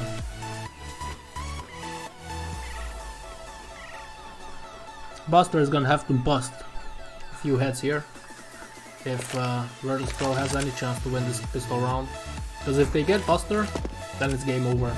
Game over, man!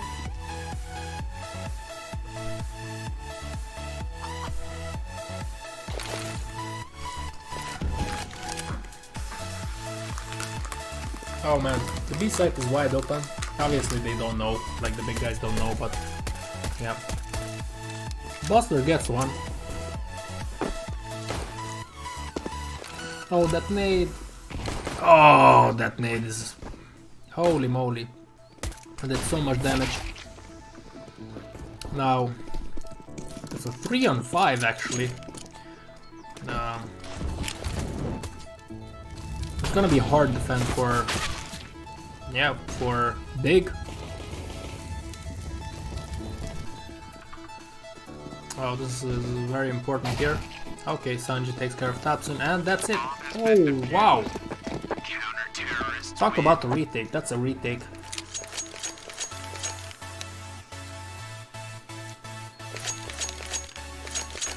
That's what I call a retake. What? You wanna go on TeamSpeak, Skipper? I don't know. Are you gonna talk bad things to me?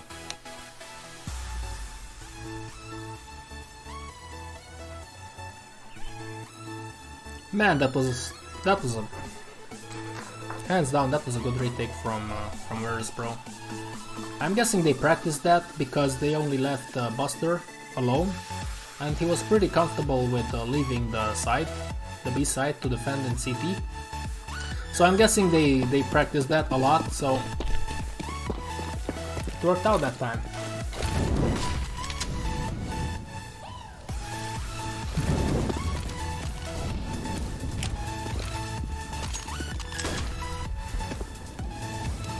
Virtus.Pro is gonna push on banana, or at least take better control of banana here.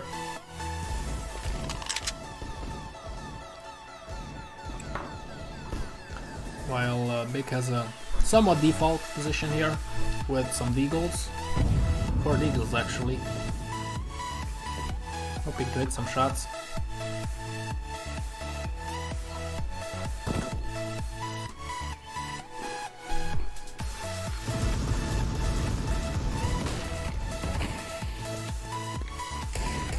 Buster takes out Tizian.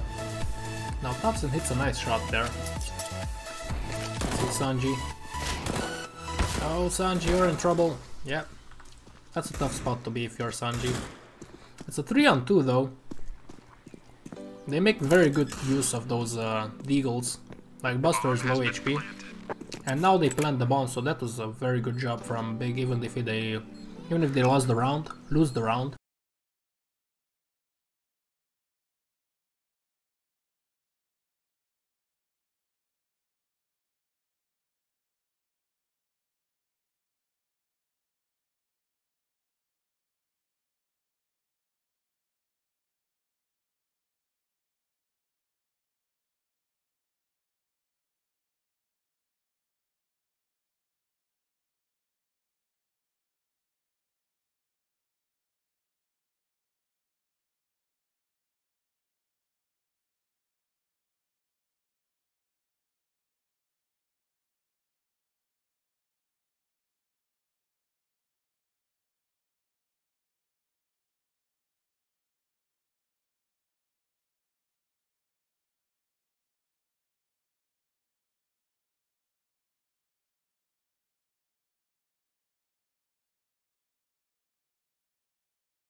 tomorrow. It's gonna be a B push now, I remember, yeah. This is such a... Adrian's position here is such a strong position. But he's gonna be taken out by Zantares. Quickart is gonna trade Zantares. It's a 4-on-1. And it's done. 3-1 for Virtus.Pro. Let's see how the money is. I think it's okay. They can die up. You made me curious. Let me see. Let me see the matches for tomorrow.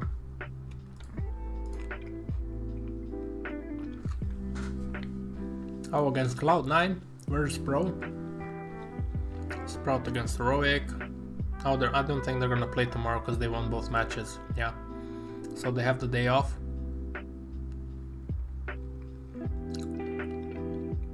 Yep, they have the day off. They qualified straight for the semifinals. Yeah, good for them. They're gonna be playing either, let's see. What? Okay, they don't have. Okay, HLTV, okay. Or maybe, yeah, we're gonna see against who they play.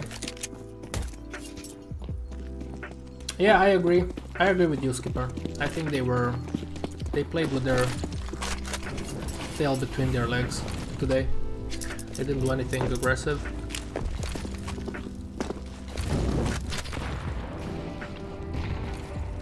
Again, the same thing, the same setup for Big, if you noticed. Now Buster is gonna be in a world of trouble here.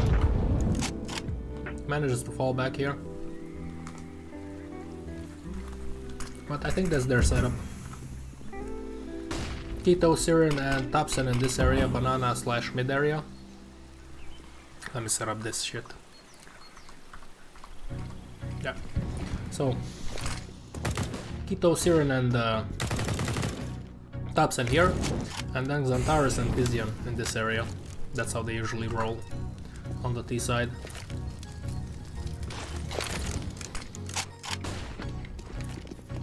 Now they're all on short. Let's see Quickart here. Quickart is taking out 1, 2, okay. He did his job. Now, let's see if he can take more. Nope. Oh, what was the second one? That's filth from Xantares. There you go.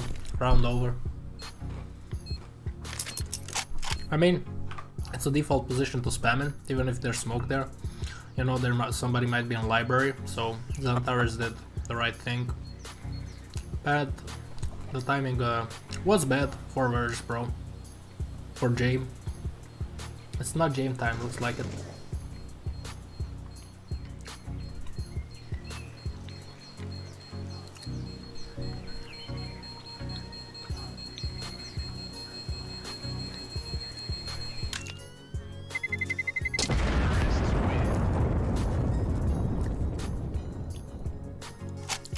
And it's gonna be 3-2.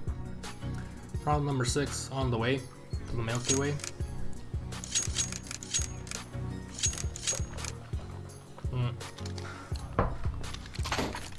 This is the third match for the stream today.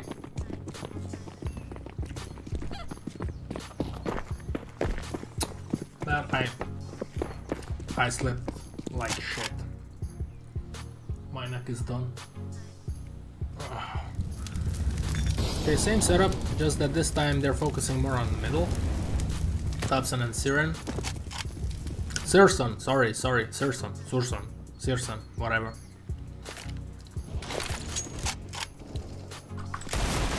Sanji didn't manage to do here anything. And the Jame with the P250 now. We've seen miracles with the P250, but it's a tough spot to be in. Adren has come to support him, but he has only a USP. Big is taking its time to push in here. And they're gonna clean the site.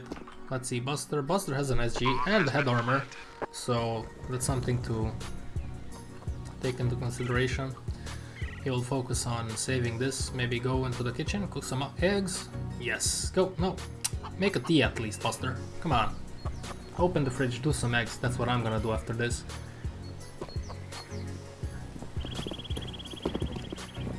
Oh, Skipper, I apologize. I asked about your day. You said it was okay, but I didn't tell you about my day. My day was okay, thank you. I overslept. I woke up one hour later than I should have. So my day was interesting. I was running around hoping to make up for that hour, but 1 hour is a lot, so you're never gonna make that up. But it is what it is. Otherwise, it was a good day. Did a lot of work, mostly on the channel today. Also, I'm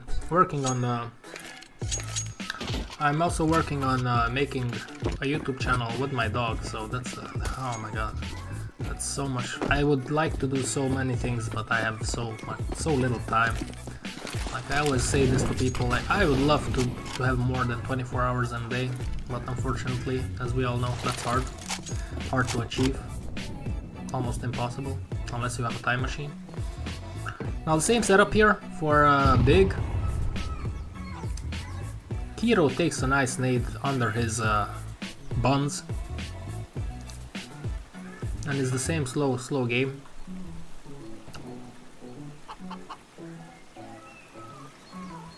Most of the rounds.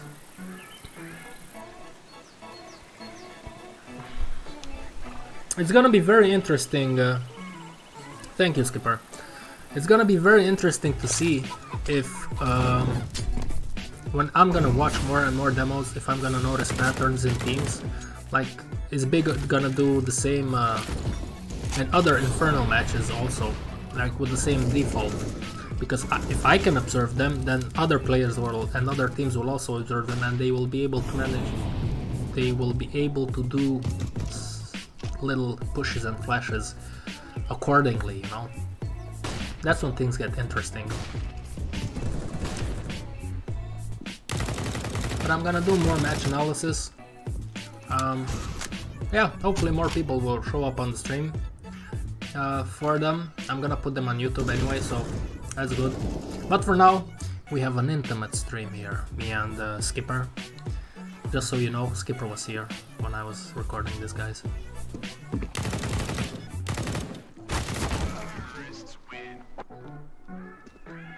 And it's another round for Big. Oh, the money situation is not optimal for Virtus.Pro. It's gonna be an eco for them, while Big has a full buy, obviously. Okay, something different, or maybe not, or maybe yes. 4 people on second mid for Big, while Siren with the bomb, though, is all by himself in middle. I don't agree with that. What are they doing? Why are you alone here? Especially knowing that they are an eco round. Like, they can just so easily push banana or something and you would be in danger with the bomb. I don't agree with that move there. Now, they did lose the bomb, but no real danger here. Adren is gonna be in middle. Tizian is expecting him. And another round for Big. 5-3.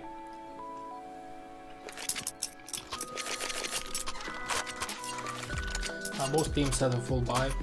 It's a full weapon round.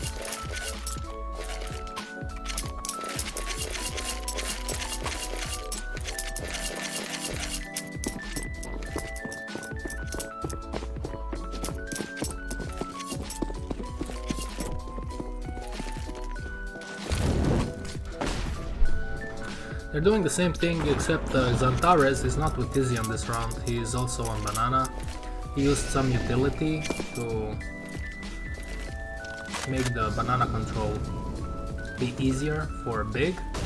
Now he fell back to middle, where he's teaming up with Tizian again, while Sirson is leaving the bomb this time, which is good news. Don't play with my heart, Sirson. Tabsen picks it up.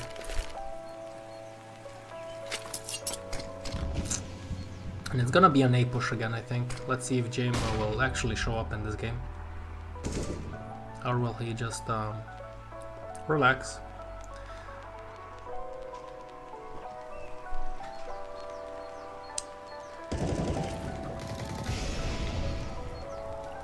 Skipper, as you might have noticed, I have uploaded a lot of Dragon Ball Z videos yesterday with little sections of the walkthrough. A lot of people didn't like that because I got like 80 people unsubscribed from the channel, I think because of that, but it is what it is. I don't wanna limit myself to Counter-Strike only. I will do more walkthroughs. Oh, look at this, this is nice. I saw this live.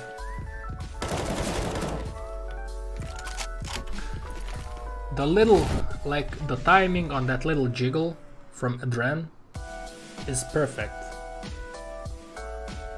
It like, obviously the T's were expecting that peak. Now look at this, what I'm trying to tell you, to show you. Counter-terrorists win. Let me see who's the bomb guy. Yeah. Now look at this. They're gonna expect that angle, they're gonna want to check that angle, but right before they turn around the corner, Adren peeks out, and that throws off the whole peak, you know. It just throws off the whole peak, and that offers Adren the frags, and it's like so interesting to see that little peak threw off the pushing guys. So let's just watch this. Wait, I want to see Xantares' perspective, because he's gonna check the angle, but Adren moves out right when they're gonna take the move around the corner. Look, yeah, right the exact moment, and that helps Adren a lot. That was so like that's such a small thing that made the difference and made Adren kill 3 people in that round, because then he does it again to the last guy, to Kiro there, and it was very interesting to notice that thing. Yeah, that round was very good from him. You always have a choice there. Like, either you do what Adren did, or you just sit in the corner and hope they will not check it. But at this level, realistically talking, it's like the chances of them not checking that angle is minimal. So you might as well take the aggressive peek like Adren did, and it paid off in that round.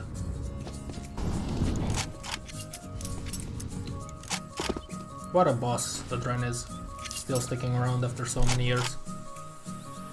Oh, let me just take that. And again, a default setup from Big. Well, if it ain't broke, don't fix it. They already have 5 rounds as T's on Inferno. They're sticking towards banana this round. Oh, nice from Buster. Yeah. And I'm gonna take the bomb and maybe push middle, yeah, because Tizian is already pushed in. Sanji is here. So, oh, he saw the legs, he's falling back, giving out the information for his mates. Yeah, he gets a pop flash from Quicker, and that's the round.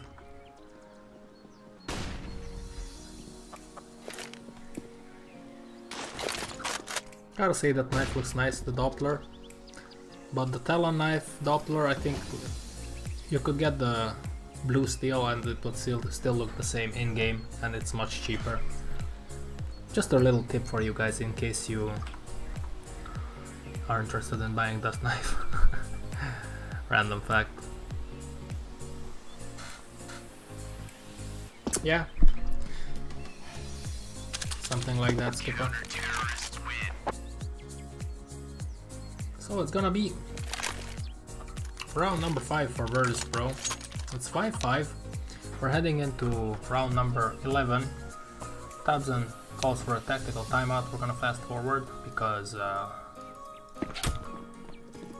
we are very efficient here at Meta Gaming. And if you're new on the stream and in my channel, then welcome.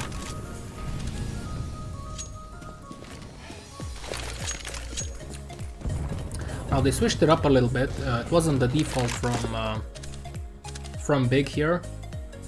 Searson pushed in second in apps, and he had a peek on Quickert and he took him out. I'm guessing that was a spawn-based call, maybe.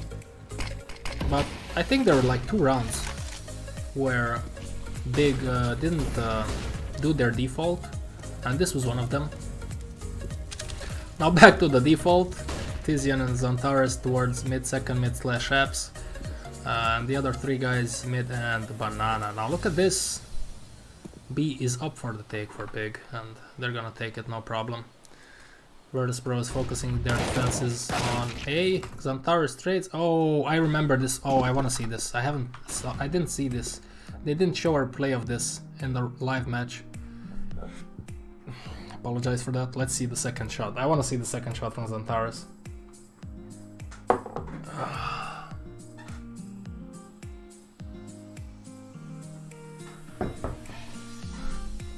Counter-terrorists win. Let's see.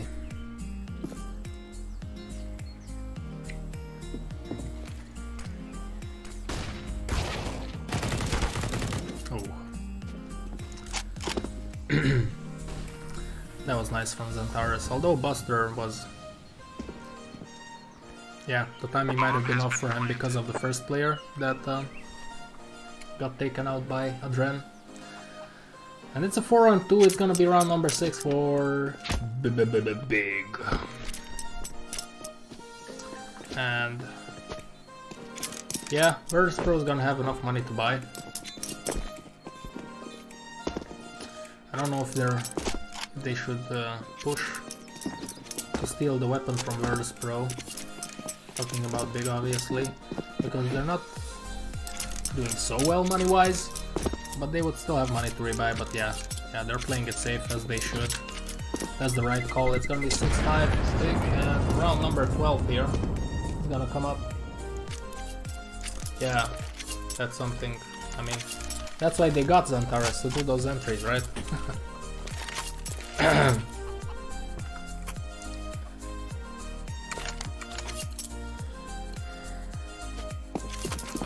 Let's see.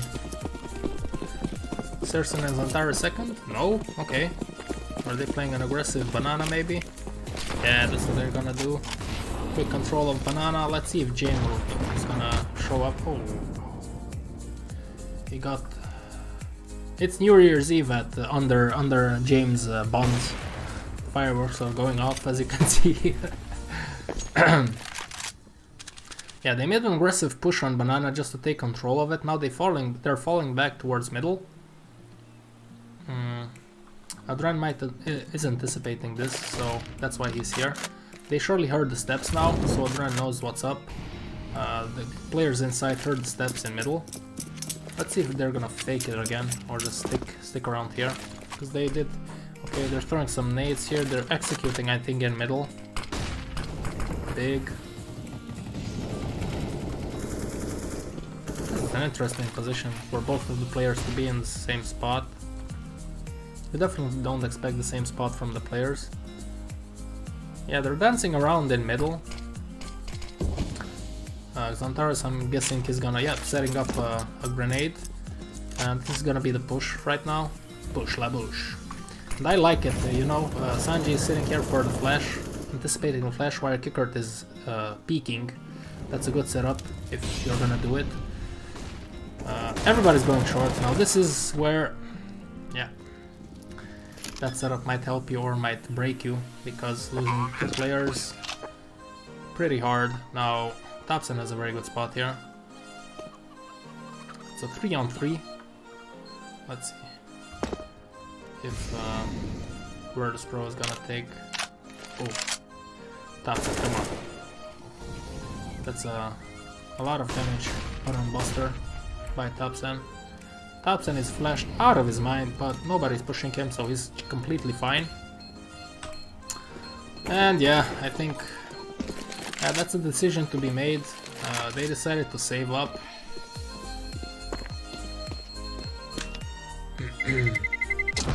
So they will afford to buy next round. Otherwise it would have been an eco or a pistol buy or something like that, you know.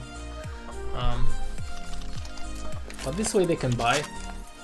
I'm in favor of that. I'm always in favor of saving, or like not spending every penny that you have. If you have $1,700 or $1,400, you obviously have to take a double eco, but it's good if you save up some money in that force round, you know, because then you have more grenades when the weapon round comes around, and I wish people would know this when you play with them.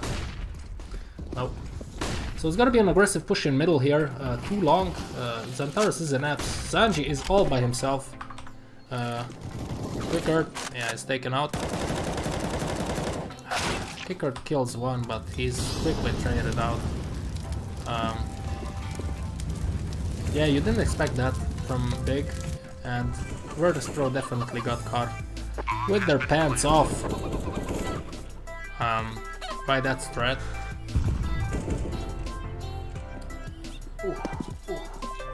Big is switching it up, which is throwing Virtus.Pro off, and it's gonna be 8-5. Let's go ahead. Man, I haven't played Counter-Strike in the last 2 weeks. I've played 2 sessions of Counter-Strike. I think that's the least that I've played in ever since I started playing the game. It's just so busy with everything. Warcraft 3 Reforged is gonna come out next week, and I still have to finish Dragon Ball Z Kakarot for the channel. And then with Warcraft 3 I'll have some special plans. It's the default thing again, where 3 people are mid-slash, oh my, mid-slash banana, and Xantaros and Tizian is teaming up on second, but Kiro takes care of business. That's very tough. That's very tough if you're Virtus.Pro. Adren is gonna spam here, get 1 kill, and then probably fall back and save for the last round. There's no reason for them to push here. Absolutely no reason. They're outpositioned, and Sanji here is playing with fire, although he only has a UMP. Yeah, UMP.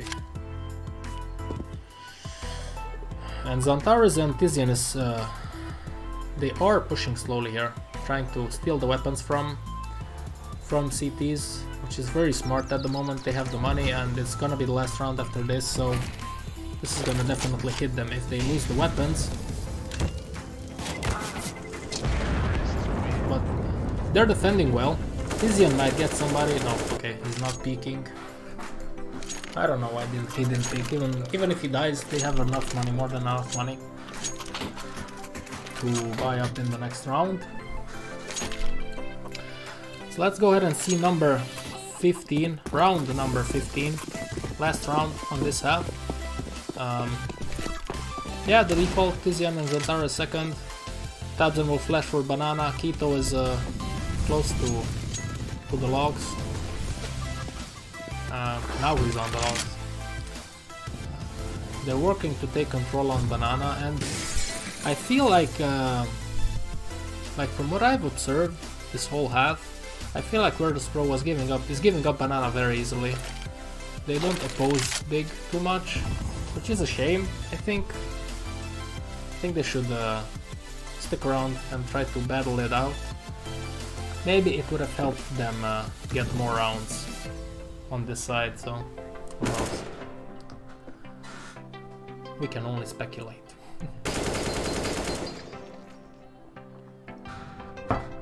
While Tizian is spamming the boost position.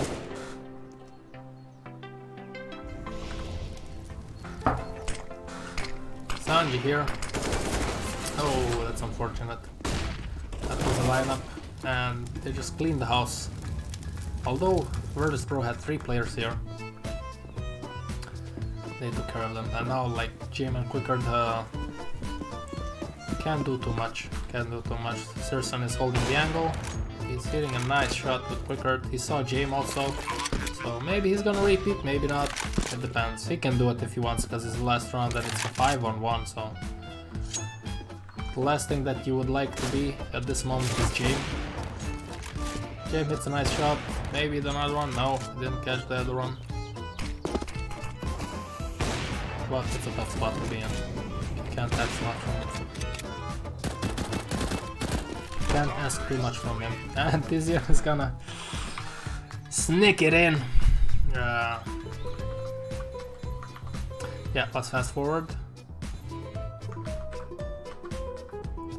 What is going on? Okay, wait. There you go.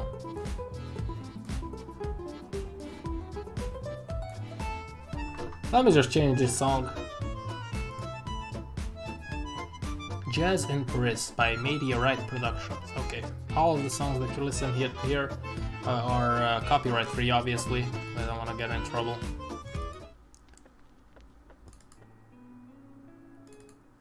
This is my favorite. It's depressing, chilling, and hopeful at the same time. Yeah, that's the way you go. Okay, so Circen and Xantares again are teaming up in mid/second. It's like they're doing the same thing, it's just that they're doing it on the CT side now. It's funny to see that. No, it's actually okay, it's Circen and Xantares, not Tizian. Tizian and Xantares were always in second mid on the T side. It's gonna be a B heavy defense here. 4R banana, the bomb is in the spawn. Taps and takes one, takes two, and okay.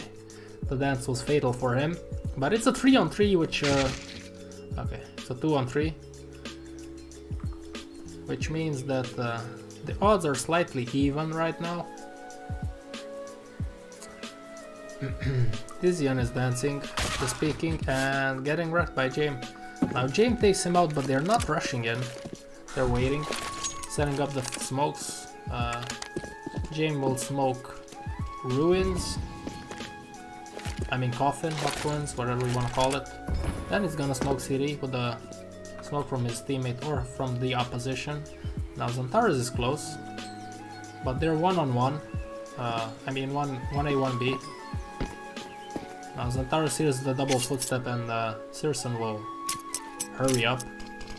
Xantares heard both of the players. And another smoke by Virtus.Pro. They're good scavengers, man. They're picking up all the smokes from the floor. It's gonna be 2-on-2. This smoke will be very important. Let's see. Okay. Oh man, that smoke. Okay. Virtus.Pro win the round.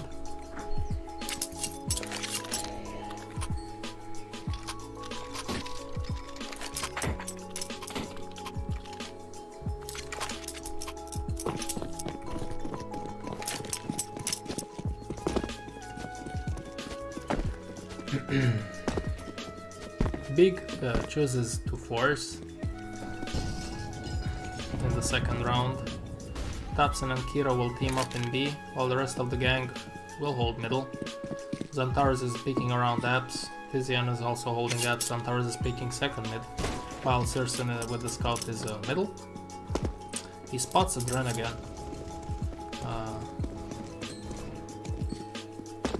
They somewhat faked, or maybe they intended to push in B, but the smoke cut them off. So they're rotating back to middle. Xantares is here, might do some heavy damage with this deagle. Now they're executing middle with the utility. They're slowly sneaking into mid. Let's see what the big players will do. Xantares can obviously hear the steps in middle. They made some noise and then they fall back again.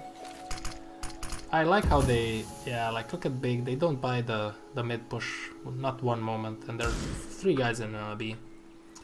1 scout and, wait, 1 scout, 1 deagle, and 1 P250. Tags 2, or one, no, Citizen Tag 2, but when he was in while he was in middle. Well, let's see if they can make something work. No, oh, they won't expect key though, but nonetheless, they clean the house. Bomb has been planted. And it's a 5-on-2. This is one round for Virtus.Pro. Although 3 of the players are quite low, can't really expect Big to do anything about it. So they're not gonna do anything about it.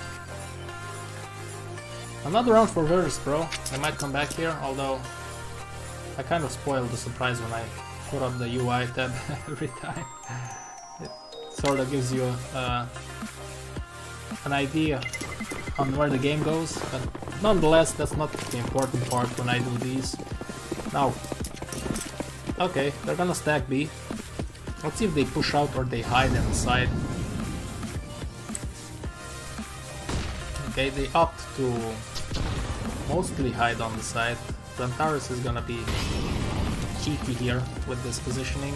I mean, it is an angle that you don't really expect, so it might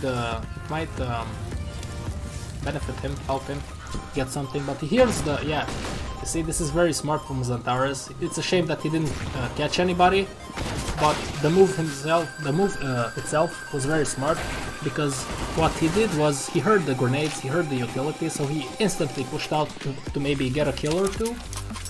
Now, unfortunately for him, it didn't work out, but I think it was the right decision, even though it didn't work out, which can happen, to make the good decision, but still not collect the fruits from it, you know. Now, it's a full buy from everybody. It's a bonus round for Virtus.Pro. Hero and Thompson are the players responsible for the B defense. Siren had a cheeky peek there in the second. He missed the shot. That's a risky peek on second, but it's a pick that, as an opper, you might take, you know, that's an option when it comes to what aggressive pushes and peeks you can do on Inferno. He's gonna fall back to library, Sappheiros on the side and Tizian on the balcony above the pit, while the main forces are going towards Banana. Now they're just camping around here. They got smoked off, I think. It was big smoke, that smoke must have been from Big. They get a nade on Sanji. They do pretty good damage on him. While Adren is just around, hoping to get some information on what's going on, but he's getting no information, no sound cues. While Big is, yeah, they're focusing their defenses on B side, but from the looks of it, it might be an A push or an A fake with a B push, so that might be interesting to see, because the CIS region likes to do that, to do fakes in the last minute, but this is not gonna be a fake, this is a full push on B. Let's see Tizian here. It's gonna be a hard jump from Tizian, and he doesn't manage to, yeah. Oh, he does a lot of damage, yes, a lot of damage from Tizian. He wanted to flash, but because of the Molotov, he didn't have the time. Nonetheless, they have the side, but they are, yeah, they're late with the bomb planting, and by the time the bomb is planted, everybody's here. Everybody's here for the party, even the kid that is not very popular in school. Now Adren is in a very tough spot here. James, come on, James. James is on a different server in this match. Unlucky for him, unlucky. I mean, everybody has a good day and a bad day, right? So that's that. Bomb has been defused. Counter-terrorists win.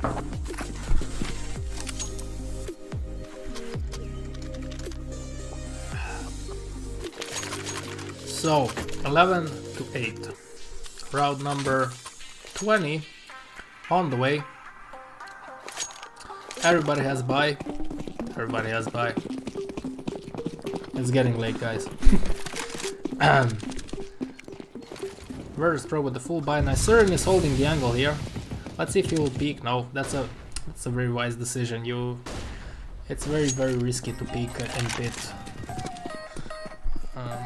especially knowing that they have James or any opera for that matter. It's a very risky peek to make, and it's quite reckless to make, to be honest with you. So you do half peaks, you do defensive peaks, but that peak is very, like, you do that if you're like super confident and you're trashing the other team, which is not happening in this game. It's 11-8. Virtus.Pro worked their way back somewhat. Again, 3 people towards B. Surson and Tizian on A. Surson is holding both middle and boiler. Now this is somewhat of a default angle from him. I'm doing this myself when I play, so he's doing the right thing. The banana players are rotating towards middle. Looks like they want to push in mid again, like they always run down the clock again, like the previous round. They run the clock down again and they're gonna push in B again, which might be something that they're doing because the enemy team might not expect. At least that's what they're thinking. Look at the time, it's like 16 seconds, guys. I don't know why they like to do this, and that's it. Yeah, 10 seconds, push in. It's a horrible spot to be in if you're Virtus.Pro.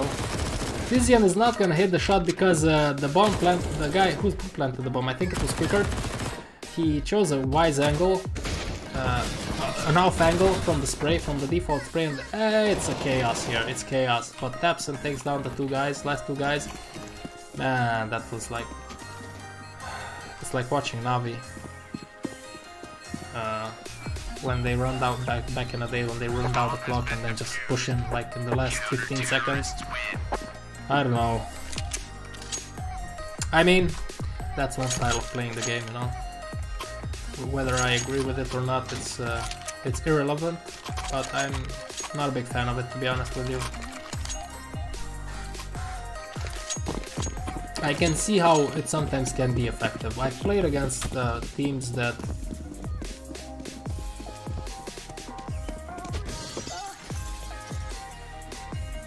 that was a very important round, and I think, like, I've played against, like, I play Bugs, I don't have a team anymore, I just play for fun with my friends sometimes, but I did play against a team that used to do that, like, they go very slowly, methodically, and then they would push in the last seconds.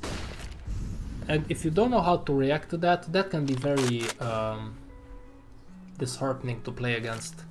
Because they take control very slowly, step by step, and then they just push in, like an anaconda, you know, just going around you, just tightening the grip, until he just grips you completely. So it can be an effective strategy, but looks like Big was quite good in this game to oppose it. Now there's a 3-man stack for everybody's here, man, everybody's here. And this is a very tough spot for Virtus.Pro. Yeah, James is not for. He won't hit that shot on the CT player. And yeah, money is gone. Money is gone for Virtus.Pro. They're gonna eco, I'm guessing, for the last round. Or they're gonna force. I mean, Big is up 13 rounds. I don't know. I don't like this force. I'll be honest. I don't like this force, but I don't think there's a wrong and right in this position. You either eco and then try to win the remaining rounds, or you force now and maybe do something. But like, considering that you sometimes didn't manage to do damage for the full buy, then to do a half buy and try to win a round, it's tough. But they are in a tough spot, so they have to make a decision, you know. Yeah, there was because everybody was back on B. So now they killed Keto. Now the game, this round gets interesting because it's a 4-on-5, which massively it's an advantage for the T side, that's what I mean. But considering that their weaponry is limited, I mean, it is what it is. They pushed Searson back from his advanced peeking position. But this is still a very, very strong defense from Big, because there are 3 people on A and they're shutting down the attack. Yeah. Xantares and Tapson are taking care of business. What a deadly duo, man. No matter who you are on the CSGO scene, like going up against the Xantares and Tapson on a good day, I think there's very little. There's not that many duels, there's not that many team-ups that can rival that, to be honest with you. Obviously, it has to be on a good day, so.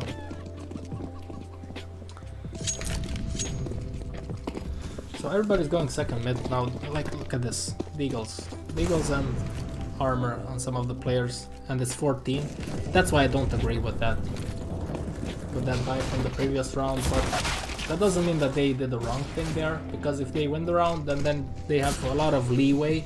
They have more to work with afterwards, but unfortunately they didn't win the round, so they're stuck in this weird position where they don't have enough money, but they're still buying a little bit just to try to inflict some damage, because the money on Big is okay, but it's not great, so there's always that chance.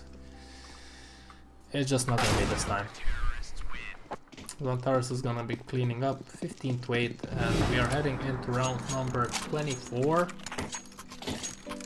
in the first game of the DreamHack match from Leipzig.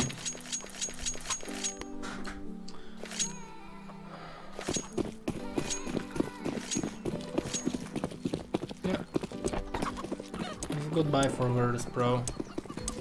Sanji is lacking a little bit of utility, but they can work with that. Now there's a heavy banana defense here. You see, like, look at this. This is the difference between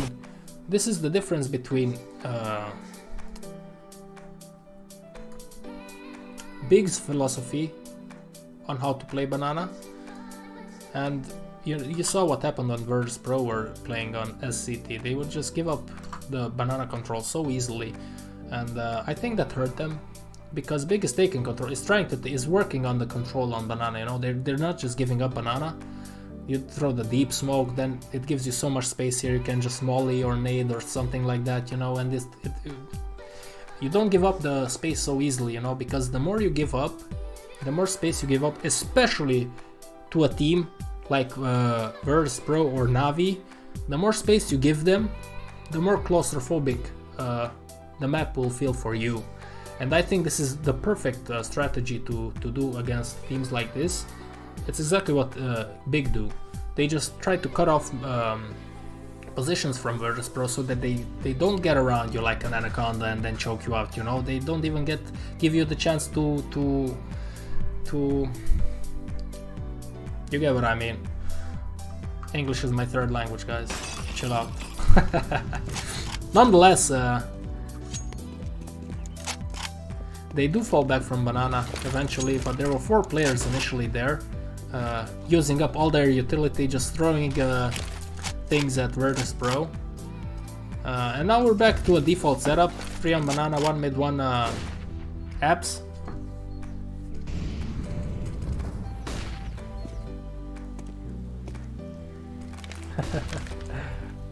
Oh, peacekeeper.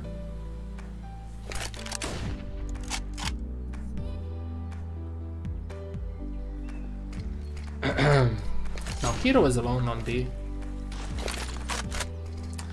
Maybe they're expecting an A push, but Tapson and Xantares are rushing back towards B right now. They might read the situation well. Also, like, a little interesting thing. Okay, maybe not now. Hero is taking care of business.